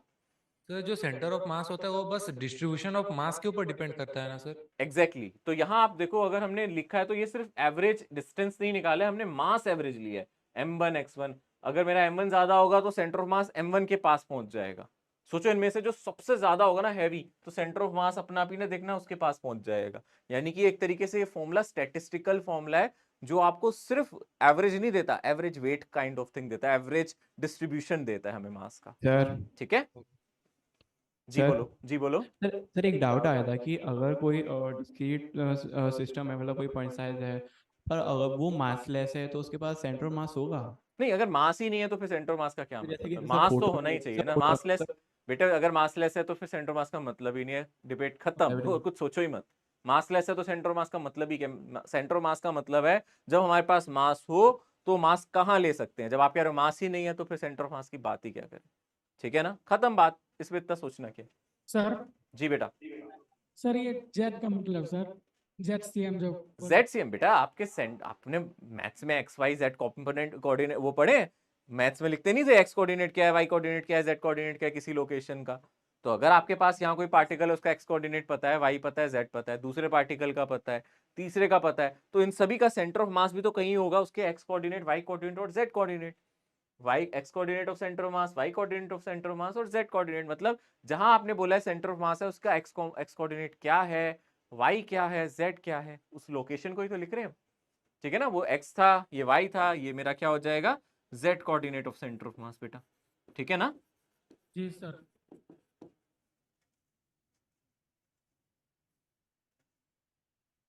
ये एक्स वाई जेड का मतलब यही होता है बच्चे। जैसे मान लो यहाँ आपके सामने कोई मान लो कोई मच्छर उड़ रहा है, तो आप बोलोगे सर फ्लोर से 10 सेंटीमीटर इधर जाओ, 5 सेंटीमीटर राइट जाओ और 6 सेंटीमीटर ऊपर जाओ, एक्स वाई जेड ऐसे करके आप बताओगे ना कि इसको कहाँ पकड़ना है हमें जाके। तो ये वही है, कोऑर्डिनेट्स ही है। आगे जाओ, राइट जाओ, ऊपर जाओ, एक्स वाई जेड यही बताते हैं हमें। अगर आप चाहो तो इसको वेक्टर फॉर्म में भी लिख सकते हो। आपको याद है पोजीशन वेक्टर कैसे लिखते थे? किसी भी ऑब्जेक्ट का पोजीशन वेक्टर कैसे लिखते थे? मैं आपसे पूछूं इसका पोजीशन वेक्टर लिखना, आप जानते हो इसका पोजीशन वेक्टर क्या होगा? R1 vector. यानी कि अगर मैं ये लिखूं दिस R1 वेक्टर, ये दिख रहा है आपको R1 वेक्टर, तो R1 वेक्टर बस हो जाएगा यहां से x1 i cap plus y1 j cap plus z1 k cap. आप ऐसे भी लिख सकते हो। अरे पोजीशन वेक्टर मतलब जो ओरिजिन से यहाँ एक वेक्टर बनता था, पढ़ा था ना, m2 का position vector x2 i cap, y2 j cap, z2 k cap. तो सेंटर ऑफ मास का पोजीशन वेक्टर, जहां सेंटर ऑफ मास है उसका पोजीशन वेक्टर क्या होगा? अगर आपसे पूछूं position vector of centre of mass, तो सिंपली आप लिख सकते हो, मैं अभी दिखाता हूं नेक्स्ट स्लाइड पे। ये हटा दूं, क्या ये हम लोगों ने नोट कर लिया है? पहले मुझे बता दो ये नोट कर लिया, तभी आगे बढ़ूंगा। Yes sir. यस सर, कर ठीक है लिया। ना? सो अगर हम आरसीएम की बात करें, मतलब पोजीशन वेक्टर ऑफ, इसको हम क्या बोलेंगे? This is position vector. अब आप बता सकते हो ना मुझे, position vector of centre of मास क्या होगा? Position vector of centre of मास आप बोलोगे जो सर आपने अभी एक्सीएम निकाला था उसके साथ आई कैप लगा दो, जो आपने अभी वाईसीएम निकाला था उसके साथ जे कैप लगा दो, फिर आपने जो जेडसीएम निकाला था उसके साथ के कैप लगा दो। तो ये क्या बन जाएगा? Position vector of centre of मास। बाकी एक्सीएम का फॉर्मूला तो आपको रटना चाहिए, याद होना चाहिए, कुछ भी नहीं है। m1 x1, एक बार इसको देख लो, m2 x2 ऐसे ही करा था ना हम लोगों ने। क्या किया था बच्चों? mn xn divided by total mass, यानी कि m1 प्लस m2 जितने भी मेरे मासेस थे। और देखो इसको ऐसे शॉर्ट में ऐसे भी लिख सकते हो, मैथ्स में ऐसे समेशन के फॉर्म में भी लिख सकते हो। ये समेशन का साइन होता है मैथ्स में, आपने देखा होगा पहले, है ना? यहां से हम लिख सकते हैं कितना, mi x i, है ना? और ये रनिंग इंडेक्स होता है, i की वैल्यू 1 से n जा रही है, divided by summation of mi, divided by summation of mi। i की वैल्यू आपको पता है 1 से n है। ये फॉर्मूला आप लिख सकते हो। इसका समेशन का मतलब क्या होता है? एक बार i को डालो 1, फिर एक बार डालो i को 2, एक बार i को डालो 3 और इनको जोड़ते जाओ। पहले i को 1 डालो तो क्या आएगा? i को अगर आप 1 डालोगे तो क्या आएगा? m1 x1, फिर समेशन का साइन लगाया मतलब प्लस, फिर i को 2 डालो यानी कि m2 x2, प्लस 3 डालो, करते करते कहां तक जाओ? mn xn तक। और नीचे भी ये समेशन लगाए, मतलब पहले i की वैल्यू 1 डालो तो m1, प्लस फिर i की वैल्यू 2 डालो m2, प्लस फिर i की वैल्यू 3 डालो एंड सो ऑन। ये समेशन का साइन होता है।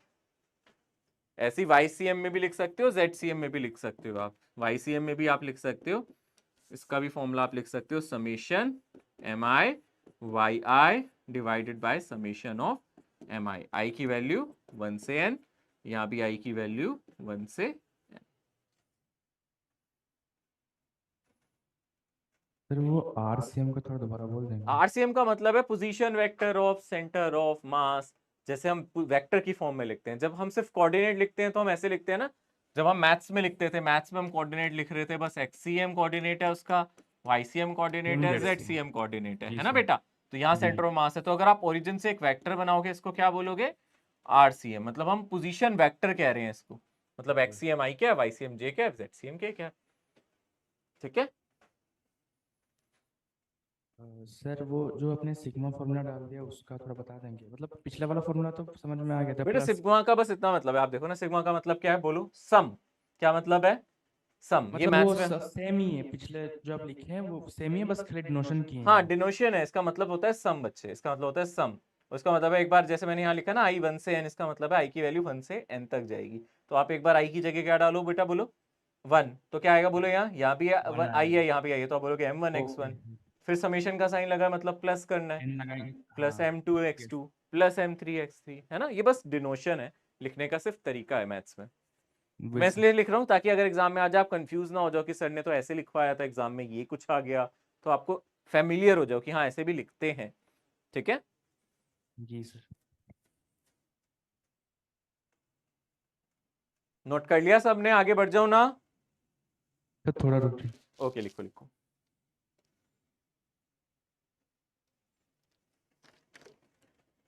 सर हम्म सर जो समेशन के नीचे i इज इक्वल टू 1, इसका मतलब सर वो स्टार्टिंग वैल्यू 1 से लेंगे हम लोग ना। हाँ जी बच्चे, जो यहाँ से ले रहे हैं ना i की वैल्यू 1 से ले रहे हैं। मान लो अगर मुझे 10 मार्क्स लेने होते तो मैं यहाँ लिखता 1 से 10, अगर 2 ही मार्क्स होते तो 1 से 2, 5 है तो 1 से 5, है ना।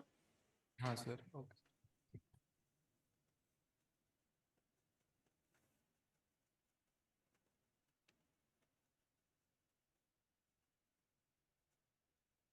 Sir done. मैं आगे बढ़ रहा हूँ बच्चों, ठीक है। बिल्कुल सर। ओके सो जो मैंने अभी पीछे बताया था बेटा वही है। अब देखो COM लिखो CM लिखो एक ही बात है, बस नोटेशन है। आप ये मत कहना सर कभी बुक्स में COM लिखा था, मैं CM करके लिख देता हूँ, आप समझ जाना वही मतलब है। ठीक है ना, शॉर्ट में लिख दिया है CM या COM जो भी है, ये वही है। आप देख सकते हो अगर RCM लिखेंगे तो हम यही लिख सकते हैं m1 x1 m2 x2 i cap. पर यहाँ इसने कैसे करा है, हमें अगर सभी के पोजीशन वेक्टर पता है, अगर इसका पोजीशन वेक्टर पता है R1, इसका पता है R2, इसका पता है R3, तो आप ऐसे भी लिख सकते हो m1 R1 vector plus m2 R2 vector till mn Rn vector divide by ये। इससे वही आंसर आएगा, इससे आंसर यही आएगा जो मैंने यहाँ बताया आपको। पर आपको पहले XCM निकालना है, YCM निकालना है, ZCM। आप एग्जाम में ऐसे करके आओगे, ठीक है ना। वो बस मेथड है समझाने का कि आप ऐसे भी लिख सकते हो इसको। एग्जाम में आपको यही करना पड़ेगा, पहले उसका x कोऑर्डिनेट निकालना पड़ेगा, फिर y, फिर z। तो पहले आप XCM निकालोगे XCM के फॉर्मूले से, YCM निकालोगे YCM के फॉर्मूले से, और ZCM ZCM के फॉर्मूले से, फिर इसमें सब्स्टिट्यूट करोगे। पर वो ये बोल रहा है कि आप इसको ऐसे भी लिख सकते हो, RCM वेक्टर को आप ये भी लिख सकते हो m1 और पहले वाले ऑब्जेक्ट का पोजीशन वेक्टर R1, फिर m2 और दूसरे वाले का position vector till mn Rn divide by total mass. ठीक है ना, आएगा इससे भी वही आंसर, डिराइव करने की जरूरत नहीं है, बस लिख लो इसे, क्योंकि इससे क्वेश्चन कभी सॉल्व नहीं होता। ये सिर्फ नोटेशन है कि आप ऐसे भी लिख सकते हो। ठीक है ना, पोजीशन वेक्टर की टर्म में भी आप लिख सकते हो। मतलब RCM को R1 R2 R3 इनके टर्म्स में लिखना हो तो आप ऐसे लिख लोगे, एक ही बात है। तो मतलब दोनों को कंपेयर करें तो पहला वाला सही है सेम ही या आएगा अलग बेटा। आता अगर है? मैं 2 मार्क्स के लिए दिखाऊं तो आपको पता भी चल जाएगा। मान लो मैं R1 के लिए लिख दूं तो आपको पता चल जाएगा R1 क्या था, x1 i cap plus y1 j cap plus z1 आगे क्या था बच्चे k कैप, और फिर m2 को डालूंगा, फिर आपको पूरा लिखना पड़ेगा m2, फिर आप लिखोगे x2 i cap plus y2 j cap plus z2 k cap and so on. तो आप i वाली टर्म को पहले एक साथ कॉमन ले लोगे तो क्या आ जाएगा m1 x1 m2 x2, फिर j वाली टर्म को कॉमन ले लोगे, वहां से आ जाएगा m1 y1 m1 y1 plus m2 y2 and so on. But वो पूरा प्रोसेस हो जाएगा, डिराइव करोगे तो आप यहीं पहुंच जाओगे जो पीछे लिखा था। ठीक है ना, इसलिए लिखने की जरूरत ही नहीं है, वो एक ही बात है। आपको डिराइव करने की जरूरत नहीं है, वो एक ही चीज है। आप कह सकते हो इससे वही चीज मिलेगी जो हमने पीछे लिखी थी। ठीक है ना, ऐसे आप करते जाओगे mn xn तक। पहले i वाली टर्म को एक साथ लिखना पड़ेगा, j वाली टर्म को एक साथ, k वाली टर्म को एक साथ, अल्टीमेटली आपको वही मिल जाएगा जो पीछे लिखा था। ये बस सिर्फ वेक्टर फॉर्म का डिनोशन है। हाँ, ये बस वेक्टर फॉर्म में एक्सप्रेस करके दिखा रहा है कि आप ऐसे लिख सकते हो, कोई हर्ज नहीं है ना। कि जैसे हम x1 x1 लिखते थे, अब यहाँ वेक्टर में भी लिख सकते हो m1 r1 m2 r2 m3 r3, वही फॉर्मूला। ठीक है, सर आपने जो ये पोजीशन वेक्टर करके RCOM कर समझाया सर, वो मुझे थोड़ा ठीक से समझ में नहीं आ रहा है, थोड़ा कंफ्यूजन हो रहा है। बेटा मैंने अब समझा दिया, मैं रिपीट नहीं करूंगा, ऐसे बच्चे इरिटेट हो जाते हैं। मैंने पहले भी कहा था मैं 1 या 2 बार ही रिपीट कर सकता हूँ, ऐसे फिर बहुत बार रिपीट कर चुका हूँ, ऐसे आगे नहीं बढ़ेंगे। जस्ट आपको बस XCM YCM मैं आपको अब दिखाता हूँ क्वेश्चन कैसे आते हैं, शायद फिर क्लियर हो जाए बेटा, है ना। क्योंकि मैंने एक बार और कराया तो बच्चे कहेंगे सर आप तो एक ही चीज बार बार बोल रहे हो, फिर मैं कैसे समझूँ, आगे क्लास नहीं बढ़ रही। सभी को देख के चलना पड़ेगा ना बच्चे मुझे। अभी देखो क्वेश्चन करेंगे तो आपको समझ में आ जाएगा, नहीं आएगा तो आप एक बार वीडियो दोबारा देख लेना और वहां आप हेल्प लेना, आपको आ जाएगा बच्चे। ठीक है, आगे बढ़ते हैं। देखो क्वेश्चन ऐसा है, अब देखो आपके सामने क्वेश्चन है, क्वेश्चन से चीज क्लियर होगी जो आप पूछ रहे हो। देखो आपको क्वेश्चन में क्या क्या दिया है, पढ़ो ध्यान से। आपको क्या पूछा है, the position vector of 3 particles, वो हमें गिवन है m1 m2 m3। देखो जैसे मैंने पीछे बोला था, है ना, क्या आपको पहले का पोजीशन वेक्टर पता है, ये दूसरे वाले का पोजीशन वेक्टर है और तीसरे वाले का। तो सबसे पहले मैंने आपको बोला था ऐसे केस में क्या करना है, चलो मुझे बताओ, मेरे साथ करो। सबसे पहले क्या निकालना होता है बच्चों, बोलो एक्ससीएम। क्या निकालना होता है, एक्ससीएम। इसको क्या बोलोगे, x1 क्या होगा हमारा, यहां से बता सकते हो, ये r1 वेक्टर है, तो आप मुझे बताओ यहां से देख के सभी, इसमें x1 क्या नजर आ रहा है आपको, बोलो आई क्या है ना। देखो ना r1 वेक्टर क्या है, अगर आप r1 वेक्टर को देखो, एक्चुअली यही तो लिखा है 1i cap plus 4j cap plus 1k cap, देखा जाए यही तो है ना। तो ये मेरा x1 हो गया, ये मेरा y1 हो गया, ये मेरा z1 हो गया। तो आप क्या लिखोगे एक्ससीएम का फॉर्मूला, यही है ना, m1x1 plus m2x2 plus m3x3 divided by total mass. अब आप सब्स्टिट्यूट करो इस फॉर्मूले में, जल्दी से करो सब्स्टिट्यूट, क्या आएगा जल्दी से बोलो। m1 कितना है, जल्दी से मुझे बताओ, m1 कितना है अपने पास, 1 kg 1 है ना। और x1 कितने अपने पास, बोलो 1 चलो, प्लस m2 कितना है मेरे पास, 2 सबको नजर आ रहा है m2 कितना है मेरे पास, 2। अब x2 कहां से देखेंगे बेटा, r2 वेक्टर में आओ, है ना। इसका कंपोनेंट x कंपोनेंट कितना है 1, y कंपोनेंट भी 1 है और z भी 1 है, तो मुझे तो x2 चाहिए ना। x2 कितना है मेरे पास, दिख रहा है आपको यहाँ से, x2 कितना है 1 प्लस m3x3, m3 कितना है मेरे पास, क्वेश्चन में देख के बताओ 3 है। और मुझे x3 देख के बताओ, r3 वेक्टर देखो, r3 वेक्टर ये रहा, r3 वेक्टर ये है, इसमें x3 यही होगा ना, i का कंपोनेंट, यानी कि ये कितना है 2 डिवाइडेड बाय टोटल मास। मुझे बताओ फटाफट टोटल मास कितना है, जल्दी से बोलो 1 प्लस 2 प्लस 3। बताओ अब यहां से कितना आया, जल्दी से बोलो 1 प्लस 2 प्लस 6 बाय 6, यही आया, ठीक है ना। कितना आ गया देखो ध्यान से, 8 9 बाय 6, यानी कि कितना आ गया 3 बाय 2। एक्ससीएम आ गया आपका। क्या वाईसीएम में मेरी मदद करोगे अब सभी, अगर आपको एक्ससीएम मिल गया है, वाईसीएम में अब मदद करो। नोट बाद में करना, नहीं तो समझ नहीं आएगा, पहले आप वाईसीएम देखो मेरे साथ। क्या फॉर्मूला होगा वाईसीएम का, जल्दी से बोलो, m1 y1 m2 y2 m3 plus m3 divided by m1 plus m2 plus m3। तो m1 कितना है, m1 जल्दी से दोबारा बताओ 1, y1 कितना है, y1 यहां से देखो, y1 देख के बताओ कितना है मेरा, 4 है सर, ठीक है ना। प्लस m2 कितना है मेरे पास 2 y2 देखो यहां से, y2 देखो यही है ना y2, हाँ सर ये है, ये कितना आ गया 1 प्लस m3 कितना है मेरे पास 3 और z3 कितना है मेरे पास, डिवाइडेड बाय टोटल मास कितना आया था हमारा 6 आया था, ये कितना आया, ठीक है ना। अच्छा वाई, अच्छा ये रहा, ये वाला -1 है, ठीक है ना। ये रहा y3 देखो -1 है, ध्यान से देखो, ये रहा ना y3 मतलब ये रहा -1 है, तो ये आ जाएगा डिवाइडेड बाय 6। तो कितना आ गया बोलो, 4 प्लस 2 माइनस 3 बाय 6, कितना आ जाएगा ये 3 बाय 6, यानी कि 1 बाय 2, ठीक है। वैसे तो यहीं से आंसर आ जाएगा, देखो और कोई ऑप्शन मैच भी नहीं कर रहा। इसका x कोऑर्डिनेट 16 बाय 11 आ रहा है, इसका 1.6 आ रहा है, ये आ रहा है देखो 3 बाय 2 है ना, x कोऑर्डिनेट 3 बाय 2 है ना, दिख रहा है यहीं से आंसर दिख रहा है। y कोऑर्डिनेट भी 1 बाय 2 दिख रहा है आपको यहाँ से, अरे आप इसको ऐसे लिख लो ना, 2 को यहाँ से हटाओ, यहाँ डिवाइड कर दो 3 बाय 2, 1 बाय 2 माइनस 1 बाय 2, तो ये दो कोऑर्डिनेट तो मैच कर गए। z निकालने की जरूरत नहीं है, चाहो तो निकाल लो, z की जरूरत नहीं है, आप चाहो तो ZCM निकाल लो। निकाल लोगे या मैं ही करूं इसको भी, अब कर लोगे ना, ZCM भी निकाल लोगे ना इसी फॉर्मूले से। बस मुझे इतना बता दो, Z1 कितना है, डायग्राम इसमें क्वेश्चन में देख के बताओ 1, Z2 कितना है 1 और Z3 कितना है -2 है ना, हो जाएगा ना फिर ये क्वेश्चन। Sir option C. जी बेटा, डाउट था सर, थोड़ा तसल्ली के लिए कर दीजिए। हाँ बोलो बोलो बेटा, ऑप्शन सी।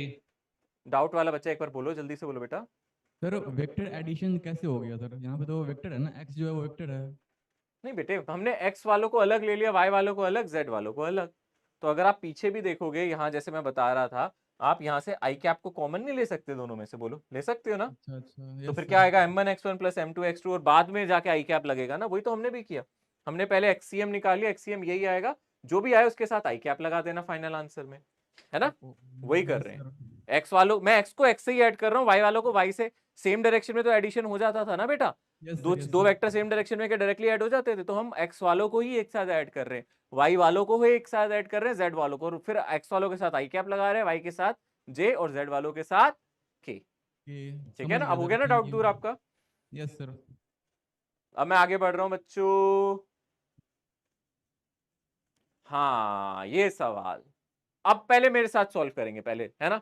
अब मैं चाहता हूं कई बच्चे चाह रहे होंगे हम खुद करें, बट प्लीज मेरे साथ पहले एक बार करो, क्योंकि मैं नहीं चाहता कि कोई कंफ्यूजन में करे इस सवाल को। बहुत ध्यान से देखो, ऐसा क्वेश्चन आपके सामने आ जाए। देखो क्या दे रहे हैं यहाँ पे, वो बोल रहा है 3 identical ball of mass m, मतलब इनको पॉइंट मास मानेंगे हम, at the vertices of a equilateral triangle of side A as shown in the figure, find the center of mass of the system। तो आप देख रहे हो एक मास यहाँ है, एक यहाँ है और एक यहाँ है, और डेफिनेटली यहाँ आपको कहीं ना कहीं ओरिजिन क्वेश्चन में देगा, बिना उसके क्वेश्चन नहीं होगा। तो याद रखो आपको क्वेश्चन में ओरिजिन मिलेगा, या फिर आंसर की में कहीं, मतलब सॉल्यूशन में कहीं ओरिजिन की डिस्कशन करेगा। यहाँ हम ओरिजिन यहाँ मान रहे हैं, और ये 2D में हो रहा है, z एक्सिस की जरूरत ही नहीं है, x और y एक्सिस में ही है। दिख रहा है आपको, ये सिर्फ x और y एक्सिस में, z एक्सिस में क्वेश्चन है ही नहीं, तो हमें सिर्फ x और y कोऑर्डिनेट निकालने। ठीक है, अब बड़े ध्यान से समझना बेटा, क्योंकि मैंने देखा मोस्टली बच्चे यहाँ गड़बड़ कर देते हैं। अब आप ध्यान से देखो, आप यहां से चले, सभी बच्चे यहां से चले और यहां पहुंच गए। आप कौन सी डायरेक्शन में मूव कर रहे हो बोलो? यहां से चले और यहां डायरेक्शन में पहुंच गए। और ये क्या है? इक्विलेटरल ट्राइंगल है ना, मतलब तीनों साइड उसने बोला है सेम है, मतलब ये डिस्टेंस भी a है, ये वाला डिस्टेंस भी a होगा, और ये वाला डिस्टेंस भी a होगा। ये बात क्लियर है सभी को? तो आप अगर यहां से यहां गए तो आप तो सिर्फ x डायरेक्शन में गए ना, तो आपने y कोऑर्डिनेट चेंज नहीं किया है। आप यहां से यहां गए हो, सिर्फ x कोऑर्डिनेट चेंज किया। कितना डिस्टेंस मूव कर रहे हो x डायरेक्शन में? a। तो यानी कि इसके कोऑर्डिनेट लिख लोगे a, 0। y कोऑर्डिनेट तो नहीं है ना, कोऑर्डिनेट्स लिखना जानते हो ना, थोड़ा ध्यान से करना, कोऑर्डिनेट्स गलत मत लिखाना। अब आते हैं इस पे, आप सोच रहे हो सर इसके कोऑर्डिनेट कैसे निकालेंगे, है ना। अब इसके कोऑर्डिनेट कैसे निकालेंगे? क्या ये इक्विलेटरल ट्राइंगल है? यस और नो बता दो मुझे बस। हाँ सर। है ना, इक्विलेटरल ट्राइंगल में क्या आपको ये एंगल और ये एंगल पता होता है? यस सर, 60 डिग्री होता है, पता है ना, क्योंकि तीनों एंगल का सम 180 होता है। तो ये एंगल कितना होगा बताओ मुझे? 60 डिग्री। ये एंगल कितना होगा? 60 डिग्री। ठीक है ना। तो मैं इस पार्टिकल की हाइट निकाल सकता हूं क्या? मुझे ये चाहिए और ये चाहिए। अगर मैं ध्यान से देखूं, मैं ये हाइट बता दूं, तो क्या मुझे हाइट दिखा सकते हो कितनी होगी? ट्राइंगल है, मैं यहां दिखाता हूं सॉल्व करके। अगर कोई ट्राइंगल है इस तरीके से, जैसे कि हमारे केस में हो रहा है, एक मास यहाँ है, एक यहाँ है, एक यहाँ है। आपको पता है ये साइड ए है, ये साइड ए है, ये साइड ए है, ये वाला एंगल अपना 60 डिग्री है। कितना है? 60 डिग्री। तो अगर आप थोड़ी सी कंस्ट्रक्शन करो, अगर आप इस लेंथ की बात करो, क्या ये लेंथ निकाल सकते हो इस ट्राइंगल से? ये a है तो ये लेंथ कितनी होगी? हमने पहले भी पढ़ा, इसके कंपोनेंट ले सकते हो। ये क्या हो जाएगा? a sin 60 डिग्री, है ना। और अगर आप बेस की बात करोगे इस ट्राइंगल में, ये कितना होगा? यहां से यहां तक ये कितना होगा? आप ध्यान से देखो, ये कितना होगा? a cos 60 degree. क्या ये कंपोनेंट लेने पहले भी सीखे हैं? कुछ नया नहीं है। नहीं तो ट्राइंगल से निकाल लो। अगर दिक्कत हो रही है तो sin 60 की वैल्यू निकाल लो, वो क्या होती है? Perpendicular upon hypotenuse. तो ये जो अगर a है तो ये क्या हो जाएगा? परपेंडिकुलर a sin 60 और पास वाला कंपोनेंट a cos 60। तो यानी कि अगर आप इसके कोऑर्डिनेट्स कह रहे हो 0,0, तो अगर आप यहां पहुंचोगे तो कितना डिस्टेंस चले आप? ये डिस्टेंस कितना है? a cos 60। a cos 60 मतलब a/2, मतलब ये डिस्टेंस कितना है? a cos 60, यानी कि ये डिस्टेंस कितना है? a/2। तो इसका x कोऑर्डिनेट कितना हो गया? इसका x कोऑर्डिनेट मतलब x डिस्टेंस कितना हो गया आपका? a/2। देख सकते हो, मतलब y एक्सिस से आप कितना आगे चले हो? a/2। इसका x कोऑर्डिनेट वही है जो इसका है, x कोऑर्डिनेट इसका कितना हो गया? a/2, है ना। और y कोऑर्डिनेट यानी कि इसकी हाइट कितनी हो गई? हाइट बताओ जल्दी से। a√3/2। इसका जो y कोऑर्डिनेट है वो कितना हो जाएगा? a√3/2। ये इसका x कोऑर्डिनेट है, यानी कि यहां से यहां कितना x चले आप? बोलो a/2। और कितना ऊपर तक चले हो? बोलो √3a/2, क्योंकि a sin 60 चले हो। तो इसके कोऑर्डिनेट्स मिल गए, इसका कोऑर्डिनेट मिल गया। इसका कोऑर्डिनेट क्या था? a, 0। अब आपके पास सब कुछ है, आप इसको बोलो x1, इसको बोलो y1, इसको बोल दो x2 और इसको बोल दो y2, इसको बोल दो x3 और इसको बोल दो y3। और अब मुझे फटाफट बता दो आपका xcm कितना आएगा, ycm कितना आएगा और zcm। जल्दी से xcm, ycm और zcm बता दो।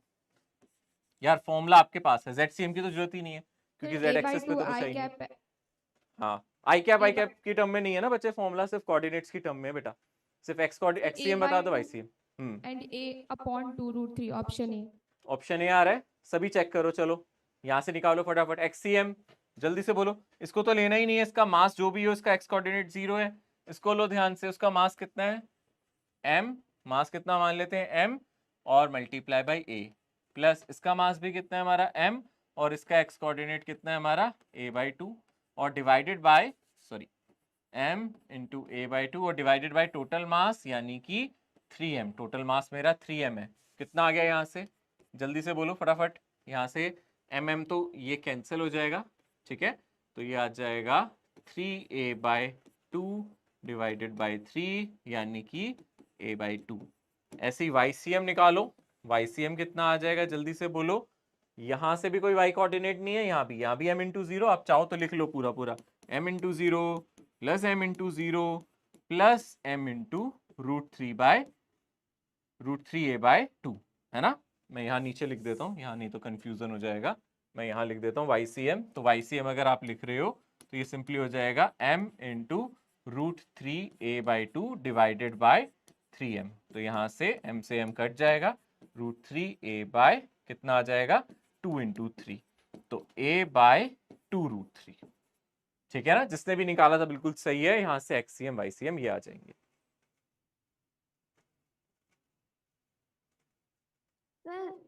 ए cos थीटा को डायरेक्टली ऐसे भी लिख सकते एज ऑल्टीट्यूड है जो ट्रायंगल को, वो तो इक्वल हाफ में डिवाइड करते तो हम डायरेक्टली a/2 कर देंगे। क्या बच्चे, ये वाली बात, ये वाली चीज, हाँ आप ऐसे डायरेक्टली भी लिख सकते हो, कोई प्रॉब्लम नहीं है। अगर आपको ये डायरेक्टली समझ में आ रहा है कि सर ये हाफ है तो बहुत अच्छी बात है ना। और फिर आप पाइथागोरस से ये वाली साइड भी निकाल सकते हो, अगर आपको ये पता है ए है और ये a/2 है तो आप इसको पाइथागोरस से भी निकाल सकते हो, मुझे कोई प्रॉब्लम नहीं, आप डायरेक्टली लिखना चाहो डायरेक्टली लिखो, सही है, आपका सॉल्यूशन भी ठीक है, कोई दिक्कत नहीं है। क्योंकि मैंने कंपोनेंट ले ही रहा था ये वाला, तो मैंने डायरेक्टली ये वाला लेके भी बता ही दिया, ठीक है ना। यस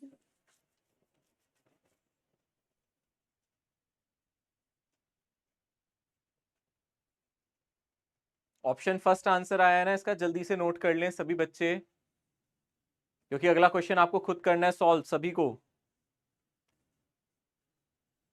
एक बात यहाँ पर समझ नहीं आया कि आप यहाँ ए साइन 60 डिग्री और ए cos 60 डिग्री क्यों लिए? क्योंकि वेक्टर्स नहीं पढ़े ना आपने। नहीं सर, नए बच्चे ना इसलिए। नए बच्चे हो, कब ज्वाइन किया आपने बेटा, ज्यादा लेट किया था, वेक्टर्स नहीं पढ़ा था। नहीं सर। आपको ट्राइंगल में ये तो आता है ना, साइन थीटा कॉस थीटा जानते हो ना बेटा। जी सर।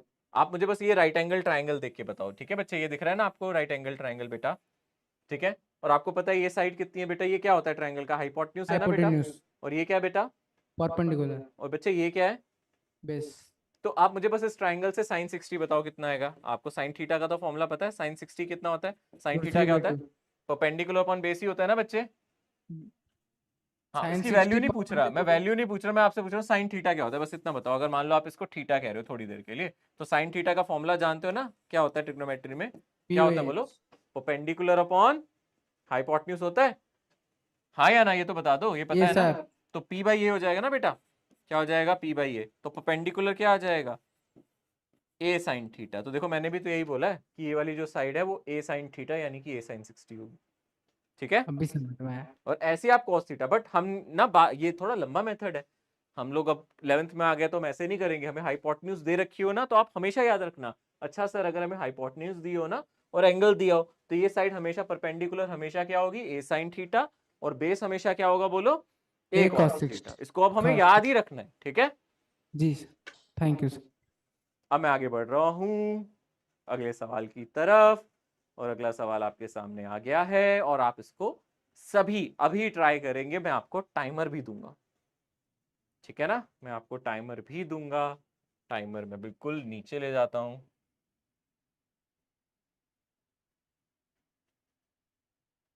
चलो पहले तो कोऑर्डिनेट्स लिखना सीखो, अगर आपने कोऑर्डिनेट सही लिखे तो आंसर अपना आप सही आ जाएगा।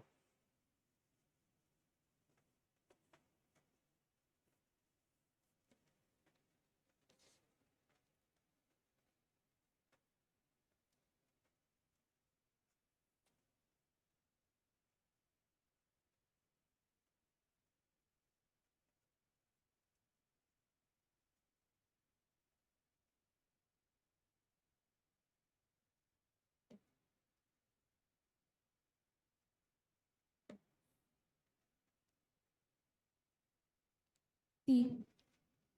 कौन सा ऑप्शन आ रहा है बेटा? Option C. सी आ रहा है। ओके, देखते हैं। y 0.3 आ रहा है। Option C. y 0.3 आ रहा है और x भी निकालो बच्चे। y तो 3 ऑप्शन में है 0.3। दो बच्चों का सी आ चुका है। सर सी। अब काफी बच्चों का सी आ चुका है। सभी को करते रहना है जब तक आना जाए, लगे रहो एकदम दृढ़। Option C. सी। अब मुझे लगता है काफी बच्चों का सी आ गया है। तो चलो मेरे साथ एक बार ये मैच करो कि आपने कोऑर्डिनेट सही लिखे या नहीं, है ना? ये तो कर सकते हो। चलो बेटा, इसके कोऑर्डिनेट क्या लिखूं पहले तो मुझे बताओ। इसके कोऑर्डिनेट क्या 0 हो लिखूं? जाएंगे। 4 kg के, क्योंकि ये ओरिजिन पे है ना? यहाँ से एक्स एक्सिस है, वाई एक्सिस है। सर इसके तो आसान ही है, 0,0। ये तो बहुत ही आसान है। अब आप कितना चले आगे, देखो ये एक स्क्वायर दे रखा है ना बच्चे, ये भी 1 और ये भी 1। कितना चले आगे बोलो? यहाँ 1 मीटर। तो इसके कोऑर्डिनेट क्या होंगे? आप एक्स एक्सिस पे ही तो हो ना? 1,0 1,0 होंगे, है ना? अब इस वाले को देखो, 1 kg वाले को, इसके लिए सिर्फ आप 0,1 ऊपर ही चढ़ रहे हो। 0,1। इसके कोऑर्डिनेट 0,1। अब इसके कैसे निकाले? आप 0,1 पे थे और आप राइट साइड चले गए, 1,1 कितना हो चले गए? 1। तो 0,1 पे थे और राइट चले गए, कितना? 1 चले गए, तो इसके कोऑर्डिनेट 1,1। क्या कोऑर्डिनेट लिख लेते हो यार? कोऑर्डिनेट लिख लेते हो, फिर फॉर्मूले में डालना है। इसका मतलब अगर इसके बाद भी गलत कर रहे हो तो सिर्फ कैलकुलेशन को ध्यान से करो। अब एक्सीएम में कुछ भी नहीं है बेटा।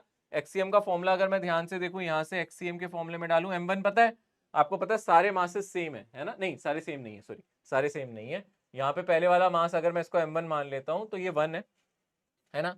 इसको 1 मान लेता हूँ और इसका x कोऑर्डिनेट कितना आप देख सकते हो? 0। ठीक है।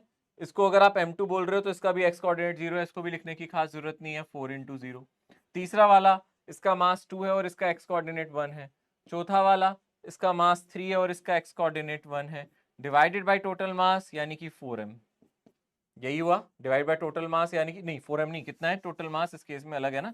टोटल मास कितना है? 3 + 2 5 + 1 6 और 4 10। 10 है ना टोटल मास, यही है ना? तो ये देखो आप ध्यान से, ये आ जाएगा 5/10 यानी कि 0.5। ठीक है। x कोऑर्डिनेट, ऐसी y कोऑर्डिनेट निकाल लोगे, YCM भी निकाल लोगे। जल्दी से बोलो, इसके लिए क्या करें? सर 4 × 0। इसके लिए क्या करें? 1 × 1, है ना? +1 × 1 प्लस इसके लिए क्या करें? 2 × 1। और लास्ट वाले के लिए क्या करें? 3 × 0 और डिवाइडेड बाय 10। कितना आ जाएगा आपका आंसर? जल्दी से बोलो। यहां से आपका 3 / 10 कितना आ जाएगा? 0.3। ये बहुत आसान है। अब गलती सिर्फ ये है कि एग्जाम में आप सर- ध्यान नहीं दोगे और कर दोगे। बोलो। सर जो आपने अभी शेप के बेसिस पे सेंटर ऑफ मास निकालना बताया था, इसको वैसे भी तो कर सकते थे। कैसे बच्चे, कैसे निकालना सिखाया था? ना आपने बताया था ना कि पर्टिकुलर शेप ये स्क्वायर है तो इसका सेंटर ऑफ मास डायगोनल पे डिपेंड करेगा, मतलब नहीं ऐसा- बेटे, वो तब था जब हम वो अलग चीज थी बच्चे। वो तो ऐसी कोई शीट थी, ये शीट थोड़ा ना बेटा। यहाँ शीट नहीं है, वो शीट थी बेटा। जैसे कोई शीट होती है, आप पेज लेते हो अपनी नोटबुक का, ये वो पहले तो वो चीज थी। अब ये वो नहीं है बेटा, शीट थोड़ा ना है। यहाँ तो आपने 4 मासेस रखे हैं, पॉइंट मास, एक यहाँ, एक यहाँ, एक यहाँ और एक यहाँ। और डायगोनल पे लाई भी नहीं कर रहा क्योंकि सारे मासेस अलग अलग है। देखो मैं डायगोनल पे लाई नहीं कर रहा है ये बेटा, ठीक है ना? और यहाँ सारे अलग अलग मासेस भी है ना बेटा। तो ये वो वाला केस नहीं हुआ ना। वो डायगोनल कब आता था? जब आप कोई शीट लेते थे। अपने नोटबुक का पेज ले लो, है ना, टेबल ले लो, ऐसा पेज ले लो, ऐसे कोई शीट ले लो। वो शीट थी, मैं आपको दिखाता हूँ लाइक दिस। जैसे कि मैं आपको यहाँ से दिखा सकता हूँ, लेट मी शो यू कि ऐसी कोई शीट थी। जैसे मान लो ये कोई शीट है, वो ऐसी शीट थी, इसके डायगोनल पे लाई कर रही थी। अब यहाँ ऐसा नहीं है, यहाँ 4 मासेस हैं, कि यहाँ एक यहाँ एक इधर और एक इधर, तो अलग केस हो गया। ठीक है ना? समझ में आ रहा है? Okay sir, thank you sir. Okay, two mass system के लिए सेंटर ऑफ मास सबसे ज्यादा पूछे जाने वाले क्वेश्चन में से है। सिर्फ 2 ऑब्जेक्ट हो सर, 2 पॉइंट मास हो, उसके बारे में चर्चा करो। ठीक है ना? पहली बात, जब हमारे पास 2 पॉइंट मास है, मान लो एक मास हमारे पास m1 है, दूसरा मास मेरे पास कितना है? m2। एक मास m1 है, दूसरा m2 है। मैं इसको अच्छे से बताता हूँ, ठीक है ना? ऐसे बताता हूँ। मान लो हमारे पास यहाँ एक ये कलर का मास है, इस मास को मैंने मान लिया m1। ये कैसा मास है? ये पॉइंट मास है। ये कैसा मास है? पॉइंट मास है। और दूसरा मास मैं यहाँ कंसीडर कर लेता हूँ, लेटस से दूसरा मास ये है।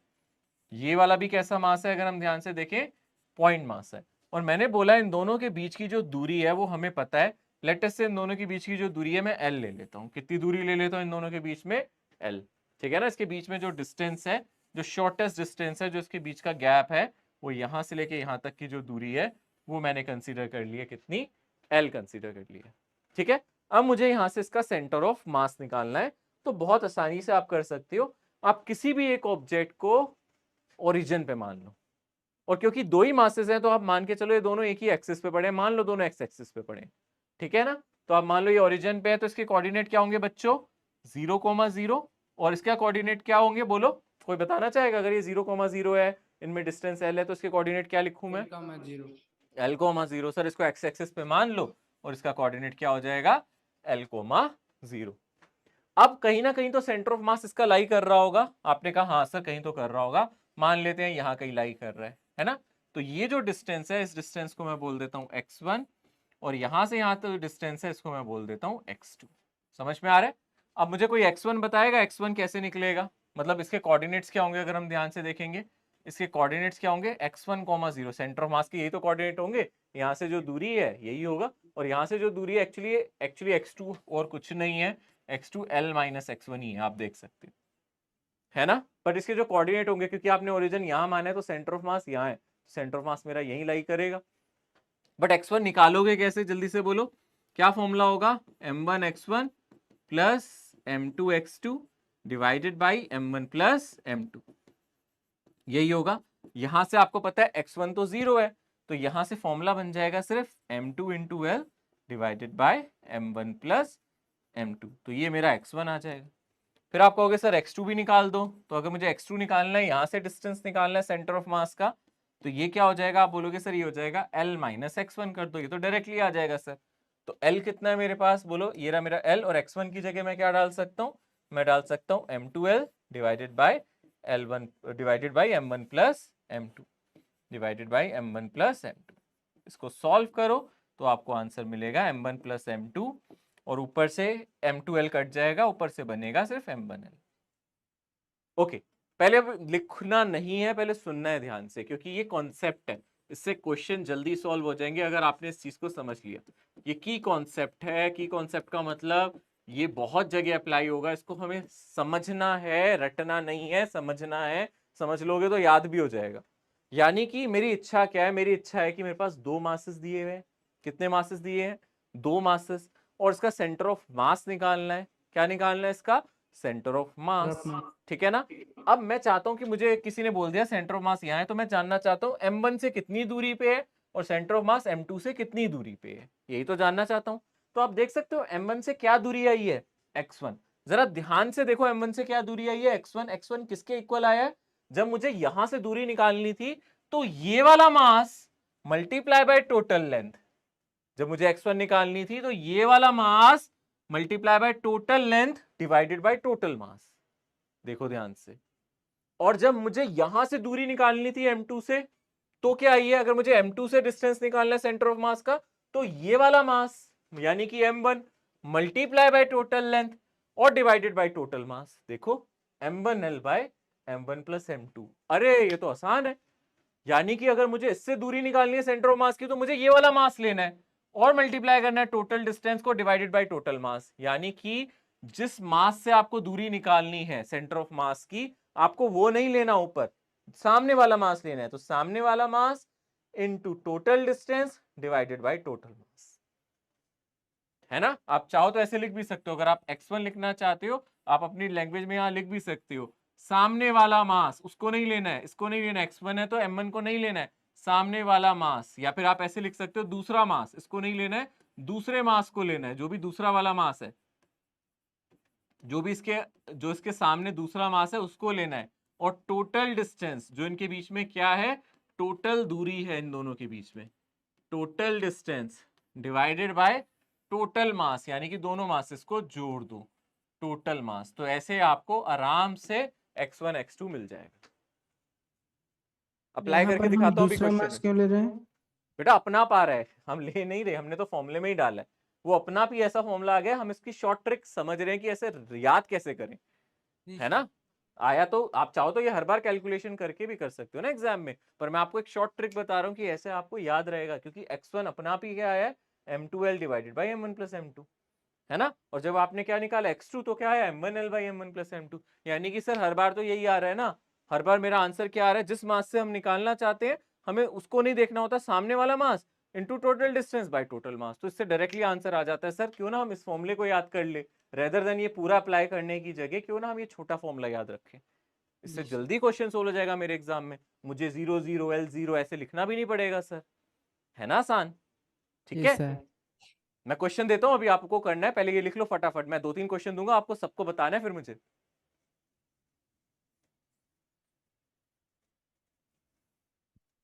सर ऐसे में वो तीनों चीजें दी हुई होगी ऑलरेडी उसमें। मैं बताऊं, दिखाता हूं अभी क्वेश्चन, मैं दिखाता हूं बच्चे कैसा बिल्कुल। आएगा, है ना, घबराओ मत, मैं दिखाऊंगा क्वेश्चन कैसा आएगा, बिल्कुल नर्वस मत हो, बस आप इसको नोट करो और फॉर्मूले को याद रखो बस बेटा, देखना अपना आप हो जाएगा आपसे क्वेश्चन।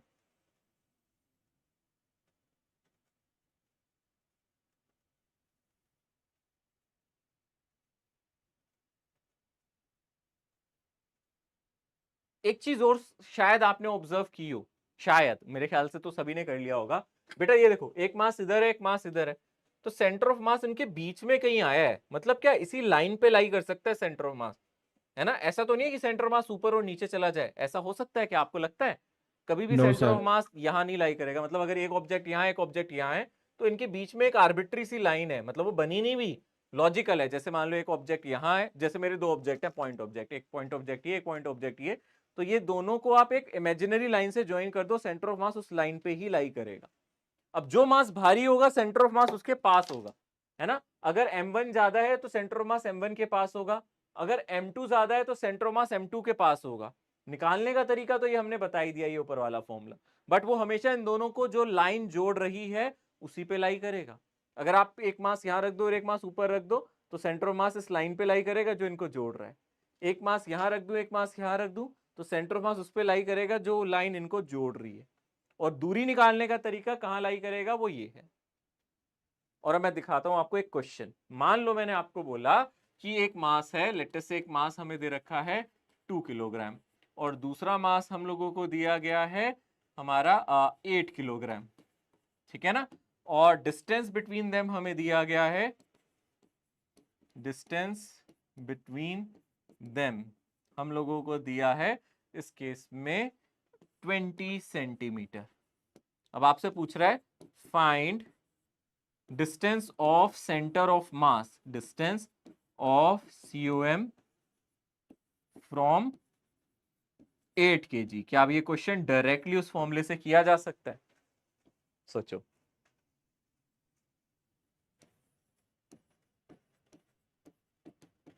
तो 4 सेंटीमीटर 4 सेंटीमीटर ठीक है। 4 सेंटीमीटर। क्या फॉर्मूला लगा रहे हो? सोचो क्या फॉर्मूला लगा रहे हैं हम, जो भी पढ़ा था हमने। मुझे डिस्टेंस 8 से निकालना है या फिर किससे निकालना है? 2 से। किससे निकालना है मुझे?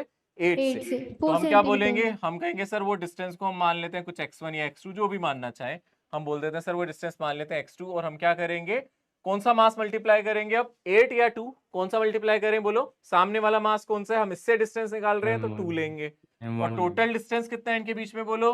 20 और डिवाइडेड बाय टोटल मास कितना है बच्चे बोलो? 10। तो यहां से आंसर कितना आ जाएगा? 4 सेंटीमीटर। 4। और अगर आपका मन करता कि नहीं सर मुझे तो इससे दूरी निकालनी है तो फिर आंसर कितना आ जाता? सीधा ही 16 लिख दो ना, 20 - 4। इतना क्या सोच रहे हो, है ना, करने की जरूरत ही नहीं। हाँ तो फिर सर अगर एक 4 है तो दूसरा 16 होगा, यानी कि सर डायग्राम बना के दिखाओ, तो मैं डायग्राम बना के भी दिखा सकता हूँ। ये एक सिस्टम ऐसा है जहाँ पे ये 2 किलोग्राम का है और ये 8 किलोग्राम का है ना बच्चे। और अगर आप ध्यान से देख रहे हो तो सेंटर ऑफ मास किसके पास होगा? वैसे सोचो, लॉजिकली सोचो, 8 के पास होना चाहिए या 2 के पास? 8 किलोग्राम के पास, है ना सर, इसी के पास होना चाहिए। भारी है ना सर, हमने पढ़ा था सेंटर ऑफ मास उसकी तरफ चला जाएगा जहां ज्यादा वजन होगा, जा रहा है ना, है ना। तो आपने बोला सर ये जो दूरी है, ये दूरी कितनी है हमारी बोलो? इसको हमने x2 बोल दिया, इस दूरी को हमने क्या बोल दिया? x1 बोल दिया। तो कितना आंसर आ जाएगा बोलो? हमने निकाल लिया, x2 इतना और x1 इतना। और आप एक चीज देख सकते हो अगर आपने ध्यान से देखा हो, यहां से एक चीज अगर आप ध्यान से देखोगे, आप m1/m2 चेक करो, देखो ये किसके बराबर आ रहा है। आप देखो m1/m2, m1 क्या है मेरा? 2, ये मेरा, मैंने m1 मान लिया बच्चे, 1/4 है ना, और ये मेरा m2 है।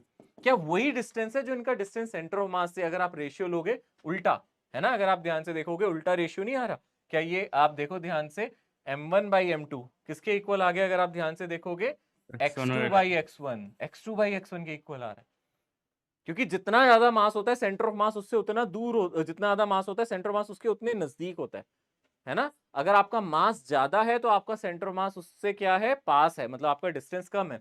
जितना ज्यादा m1 होगा उतना ही कम m1, सॉरी उल्टा बोल रहा हूं मैं, जितना ज्यादा मेरा m2 होगा उतना ही कम मेरा x2 होगा, जितना कम मेरा m1 होगा उतना ही ज्यादा मेरा x1 होगा।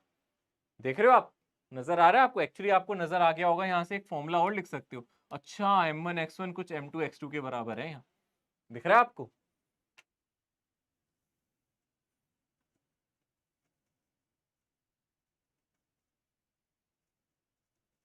सर ये वाला रिलेशन भी याद रखना होगा। ये आपको, जैसे मान लो आपसे कोई ऐसा क्वेश्चन पूछ ले, अगर आपका मास भारी है तो सेंटर ऑफ मास की दूरी x है, तो सेंटर ऑफ मास और वो दूरी का रिलेशन क्या है? आप डायरेक्टली या इनवर्सली बताओ, कैसा रिलेशन है, कैसा रिश्ता है? इनवर्स रिलेशन है ना। मास का सेंटर ऑफ मास से दूरी तक का जो रिलेशन है वो इनवर्स है। अगर कोई मास ज्यादा है तो सेंटर ऑफ मास उसके पास है, मतलब उसकी दूरी सेंटर ऑफ मास से कम है। इनवर्स रिलेशन है ना, दिख रहा है ना यहाँ से? इनवर्स रिलेशन है दोनों का, मास का सेंटर ऑफ मास की दूरी से। आप लिख सकते हो, मैं देखो इसको हिंदी में लिख देता हूं यहाँ से, मास का सेंटर ऑफ मास की दूरी से इनवर्स रिलेशन है, डायरेक्ट नहीं है, इनवर्स रिलेशन दिख रहा है ना आपको? वहां से है, इनवर्सली रिलेटेड है। ज्यादा मास उसकी दूरी कम, कम मास उसकी दूरी ज्यादा। सर उसको थोड़ा सर्कल कर दीजिए, वो मैसअप हो जा रहा है। कौन सा बच्चा जो लास्ट में लिखा है? हाँ ये लो बच्चा,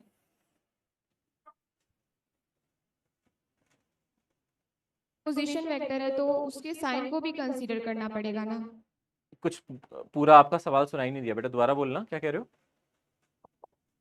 सर मैंने बोला कि सर x पोजीशन वेक्टर है तो हमें उसके साइन को भी तो कंसीडर करना पड़ेगा। नहीं, जैसे मैंने यहाँ ना सिर्फ x को बचा, सिर्फ डिस्टेंस माना है बच्चे, सिर्फ डिस्टेंस की बात कर रहा हूँ। पोजीशन वेक्टर नहीं है ये, पोजीशन वेक्टर लिखता तो मैं वेक्टर की फॉर्म में लिखता बेटा।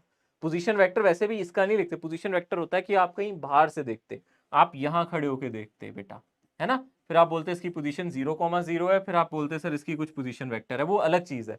पर यहाँ तो हम सिर्फ बोल रहे हैं कि दो मासेस है, बताओ उसका सेंटर ऑफ मास कहाँ होगा, ठीक है ना। ओके, और पोजीशन वेक्टर लिखते तो फाइनली जो मेरे इसके कोऑर्डिनेट्स होते मुझे वो लिखने पड़ते। मैं यहाँ कोऑर्डिनेट्स नहीं लिख रहा, फिर मैं इसके कोऑर्डिनेट लिखता, इसके कोऑर्डिनेट लिखता, फिर सेंटर ऑफ मास के कोऑर्डिनेट लिखता। मान लो इसको 0,0 कह रहा हूँ बेटा, तो ये कितना है मेरा, आप जानते हो ना। इसको क्या लिख सकता था फिर मैं, बोलो 0,0। इसको क्या लिख सकता था मैं, 20,0। फिर मेरा सेंटर ऑफ मास कितनी दूरी पे आया, 16,0। फिर पोजीशन वेक्टर फिर मेरा क्या हो जाता, 16i cap plus 0j cap, उसको लिखता मैं 16i cap plus 0j cap, वो मेरा पोजीशन वेक्टर होता। ठीक है, थैंक यू सर। ओके, सो क्या ये स्टेटमेंट आपको याद रहेगी? मैंने पहले भी बताया, it always lies on a line joining two particles. तो जो हम पार्टिकल ले रहे हैं m1 और m2, है ना, अगर ये पार्टिकल ऐसे हैं, ये लाइन रियलिटी में है या फिर हमने ऐसी बना दिया दिखाने के लिए? ये रियल में तो नहीं है ना, असलियत में तो है नहीं, हमारी इमेजिनरी लाइन है ये, ऐसे कोई लाइन है नहीं, ये दिखाने के लिए बनाया है। तो सेंटर ऑफ मास यहाँ हो सकता है, यहाँ हो सकता है, यहाँ हो सकता है, डिपेंडिंग अपॉन मासेस कैसे हैं, पर बाहर नहीं हो सकता, यहाँ भी नहीं हो सकता, यहाँ पॉसिबल नहीं है, यहाँ भी पॉसिबल नहीं है, ऊपर भी नहीं हो सकता, सिर्फ इस लाइन पे हो सकता है। इस लाइन पे कहीं भी लाई कर सकता है, पर ऊपर नीचे नहीं लाई करेगा। अगर एक मास आपका इधर है और एक मास आपका इधर है, तो पहले आप एक इमेजिनरी लाइन से इनको ज्वाइन करो, सेंटर ऑफ मास सिर्फ उस लाइन पे ही लाई कर सकता है। अगर दोनों मासेस सेम है तो सेंटर ऑफ मास कहाँ होगा? सेंटर पे मिड पॉइंट पे। पीछे जो फॉर्मूला लिखा है उससे भी डिराइव कर सकते हो चाहे तो। अगर मैं दोनों मासेस ही सेम ले लूं, ये भी m ले लूं, ये भी m ले लूं, और ये दूरी ले लूं कितनी, ये डिस्टेंस ले लेता हूं l, तो मैं कहूं कि मुझे तो पता करना है ये डिस्टेंस कितना है, ये डिस्टेंस d1 कितना है, तो आपको सर क्या फर्क पड़ता है, d, ये हो जाएगा सर m इंटू टोटल जो डिस्टेंस है इनके बीच में l divided by 2m, l/2 पे ही आ गया ना अपने आप ही, है ना। तो आधी लेंथ पे मिड पॉइंट पे आ जाएगा। अगर मासेस सेम है तो फिर ये जितना हैवी है उतना ये हैवी है, तो सेंटर ऑफ मास मिड पे ही होगा। थोड़ा थोड़ा समझ में आ रहा है या पूरा पूरा समझ में आ रहा है? थोड़ा थोड़ा आ रहा है, पूरा पूरा तो नहीं आ रहा है सर। मुझे लगता है कई बच्चों को तो आ रहा है पूरा पूरा, कई बच्चों को थोड़ा थोड़ा। चलें, आ रहा है ना? उतना ठीक से समझ में नहीं आ रहा है थोड़ा सर। थोड़ा आ रहा है सर। थोड़ा थोड़ा आ रहा है। उतना ठीक से समझ में नहीं आ रहा है सर। अच्छा बेटा, ओके, आगे बढ़ते हैं। चलो, शिफ्टिंग ऑफ सेंटर ऑफ मास, इसका क्या मतलब है? अब मेरी बात सुनना बड़े ध्यान से। मान लो आपने बोला एक ऑब्जेक्ट यहाँ है, इसका मास कितना है बेटा? m1। एक ऑब्जेक्ट यहाँ है जिसका मास कितना है? m2। ठीक है ना? तो सेंटर ऑफ मास कहाँ हो सकता है? यहाँ हो सकता है क्या सेंटर ऑफ मास? बोलो, यहाँ हो सकता है क्या? नहीं हो सकता। यहाँ हो सकता है क्या?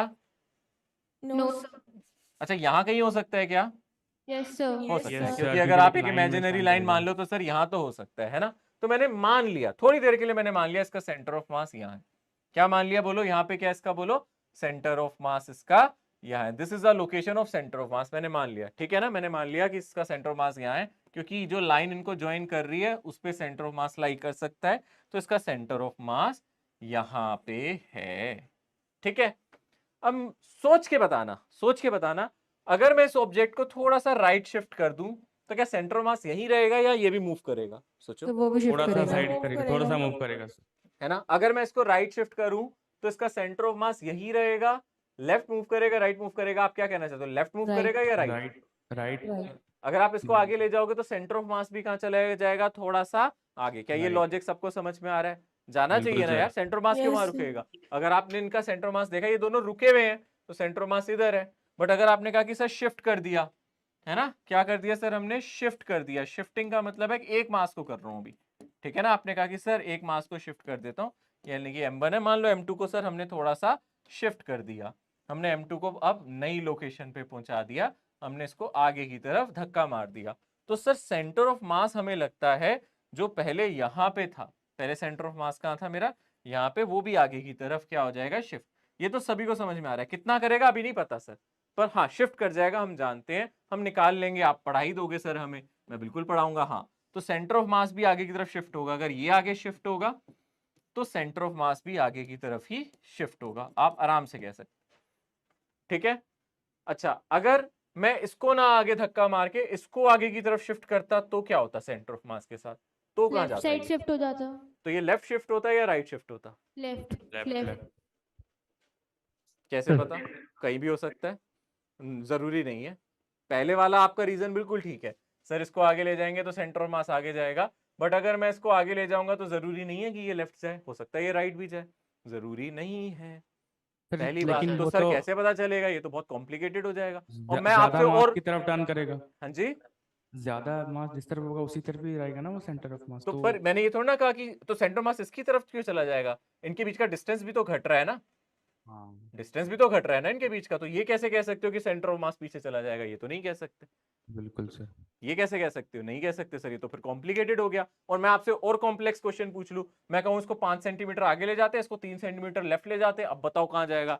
फिर आप गोल हो जाओगे, सर ये तो बड़ा कॉम्प्लिकेटेड हो जाएगा। तो कॉम्प्लिकेटेड है तभी इसका कोई आसान तरीका बताओ। फिर समझ में आ रहा है क्या चाहते हैं हम करना? हम ये चाहते हैं कि अगर हमें मासेस शिफ्ट करते हुए नजर आए तो हम उसका सेंटर ऑफ मास कहां शिफ्ट होगा वो निकाल सके। सबको समझ में आ रहा है? पहले सवाल पता होना चाहिए तभी जवाब है। दुनिया में डिस्कवरी तभी होती है जब जरूरत पड़ती है ना? कहते हैं ना कि बेसिकली जो आपकी नीड है, this is the mother of discovery. अगर आपकी जरूरत नहीं है तो आप डिस्कवरी करोगे, तो हमें प्रॉब्लम में फंसेंगे तो ही तो उसका सॉल्यूशन निकालेंगे। तो ये प्रॉब्लम है कि अगर हम क्या करें, कितना शिफ्ट करें मासेस को, तो सेंटर ऑफ मास में कितना शिफ्ट आएगा वो कैसे निकालेंगे, ये सीखना है। ठीक है ना? पर हम इसको आज नहीं सीखेंगे, हम सीखेंगे कल नेक्स्ट लेक्चर में। तब तक के लिए सस्पेंस इस क्वेश्चन पे छोड़ दिया है मैंने कि इसको हम कैसे अगर करें। हम ठीक है सर अगर हम मास को इंक्रीज करें तो समझ में नहीं आया सर।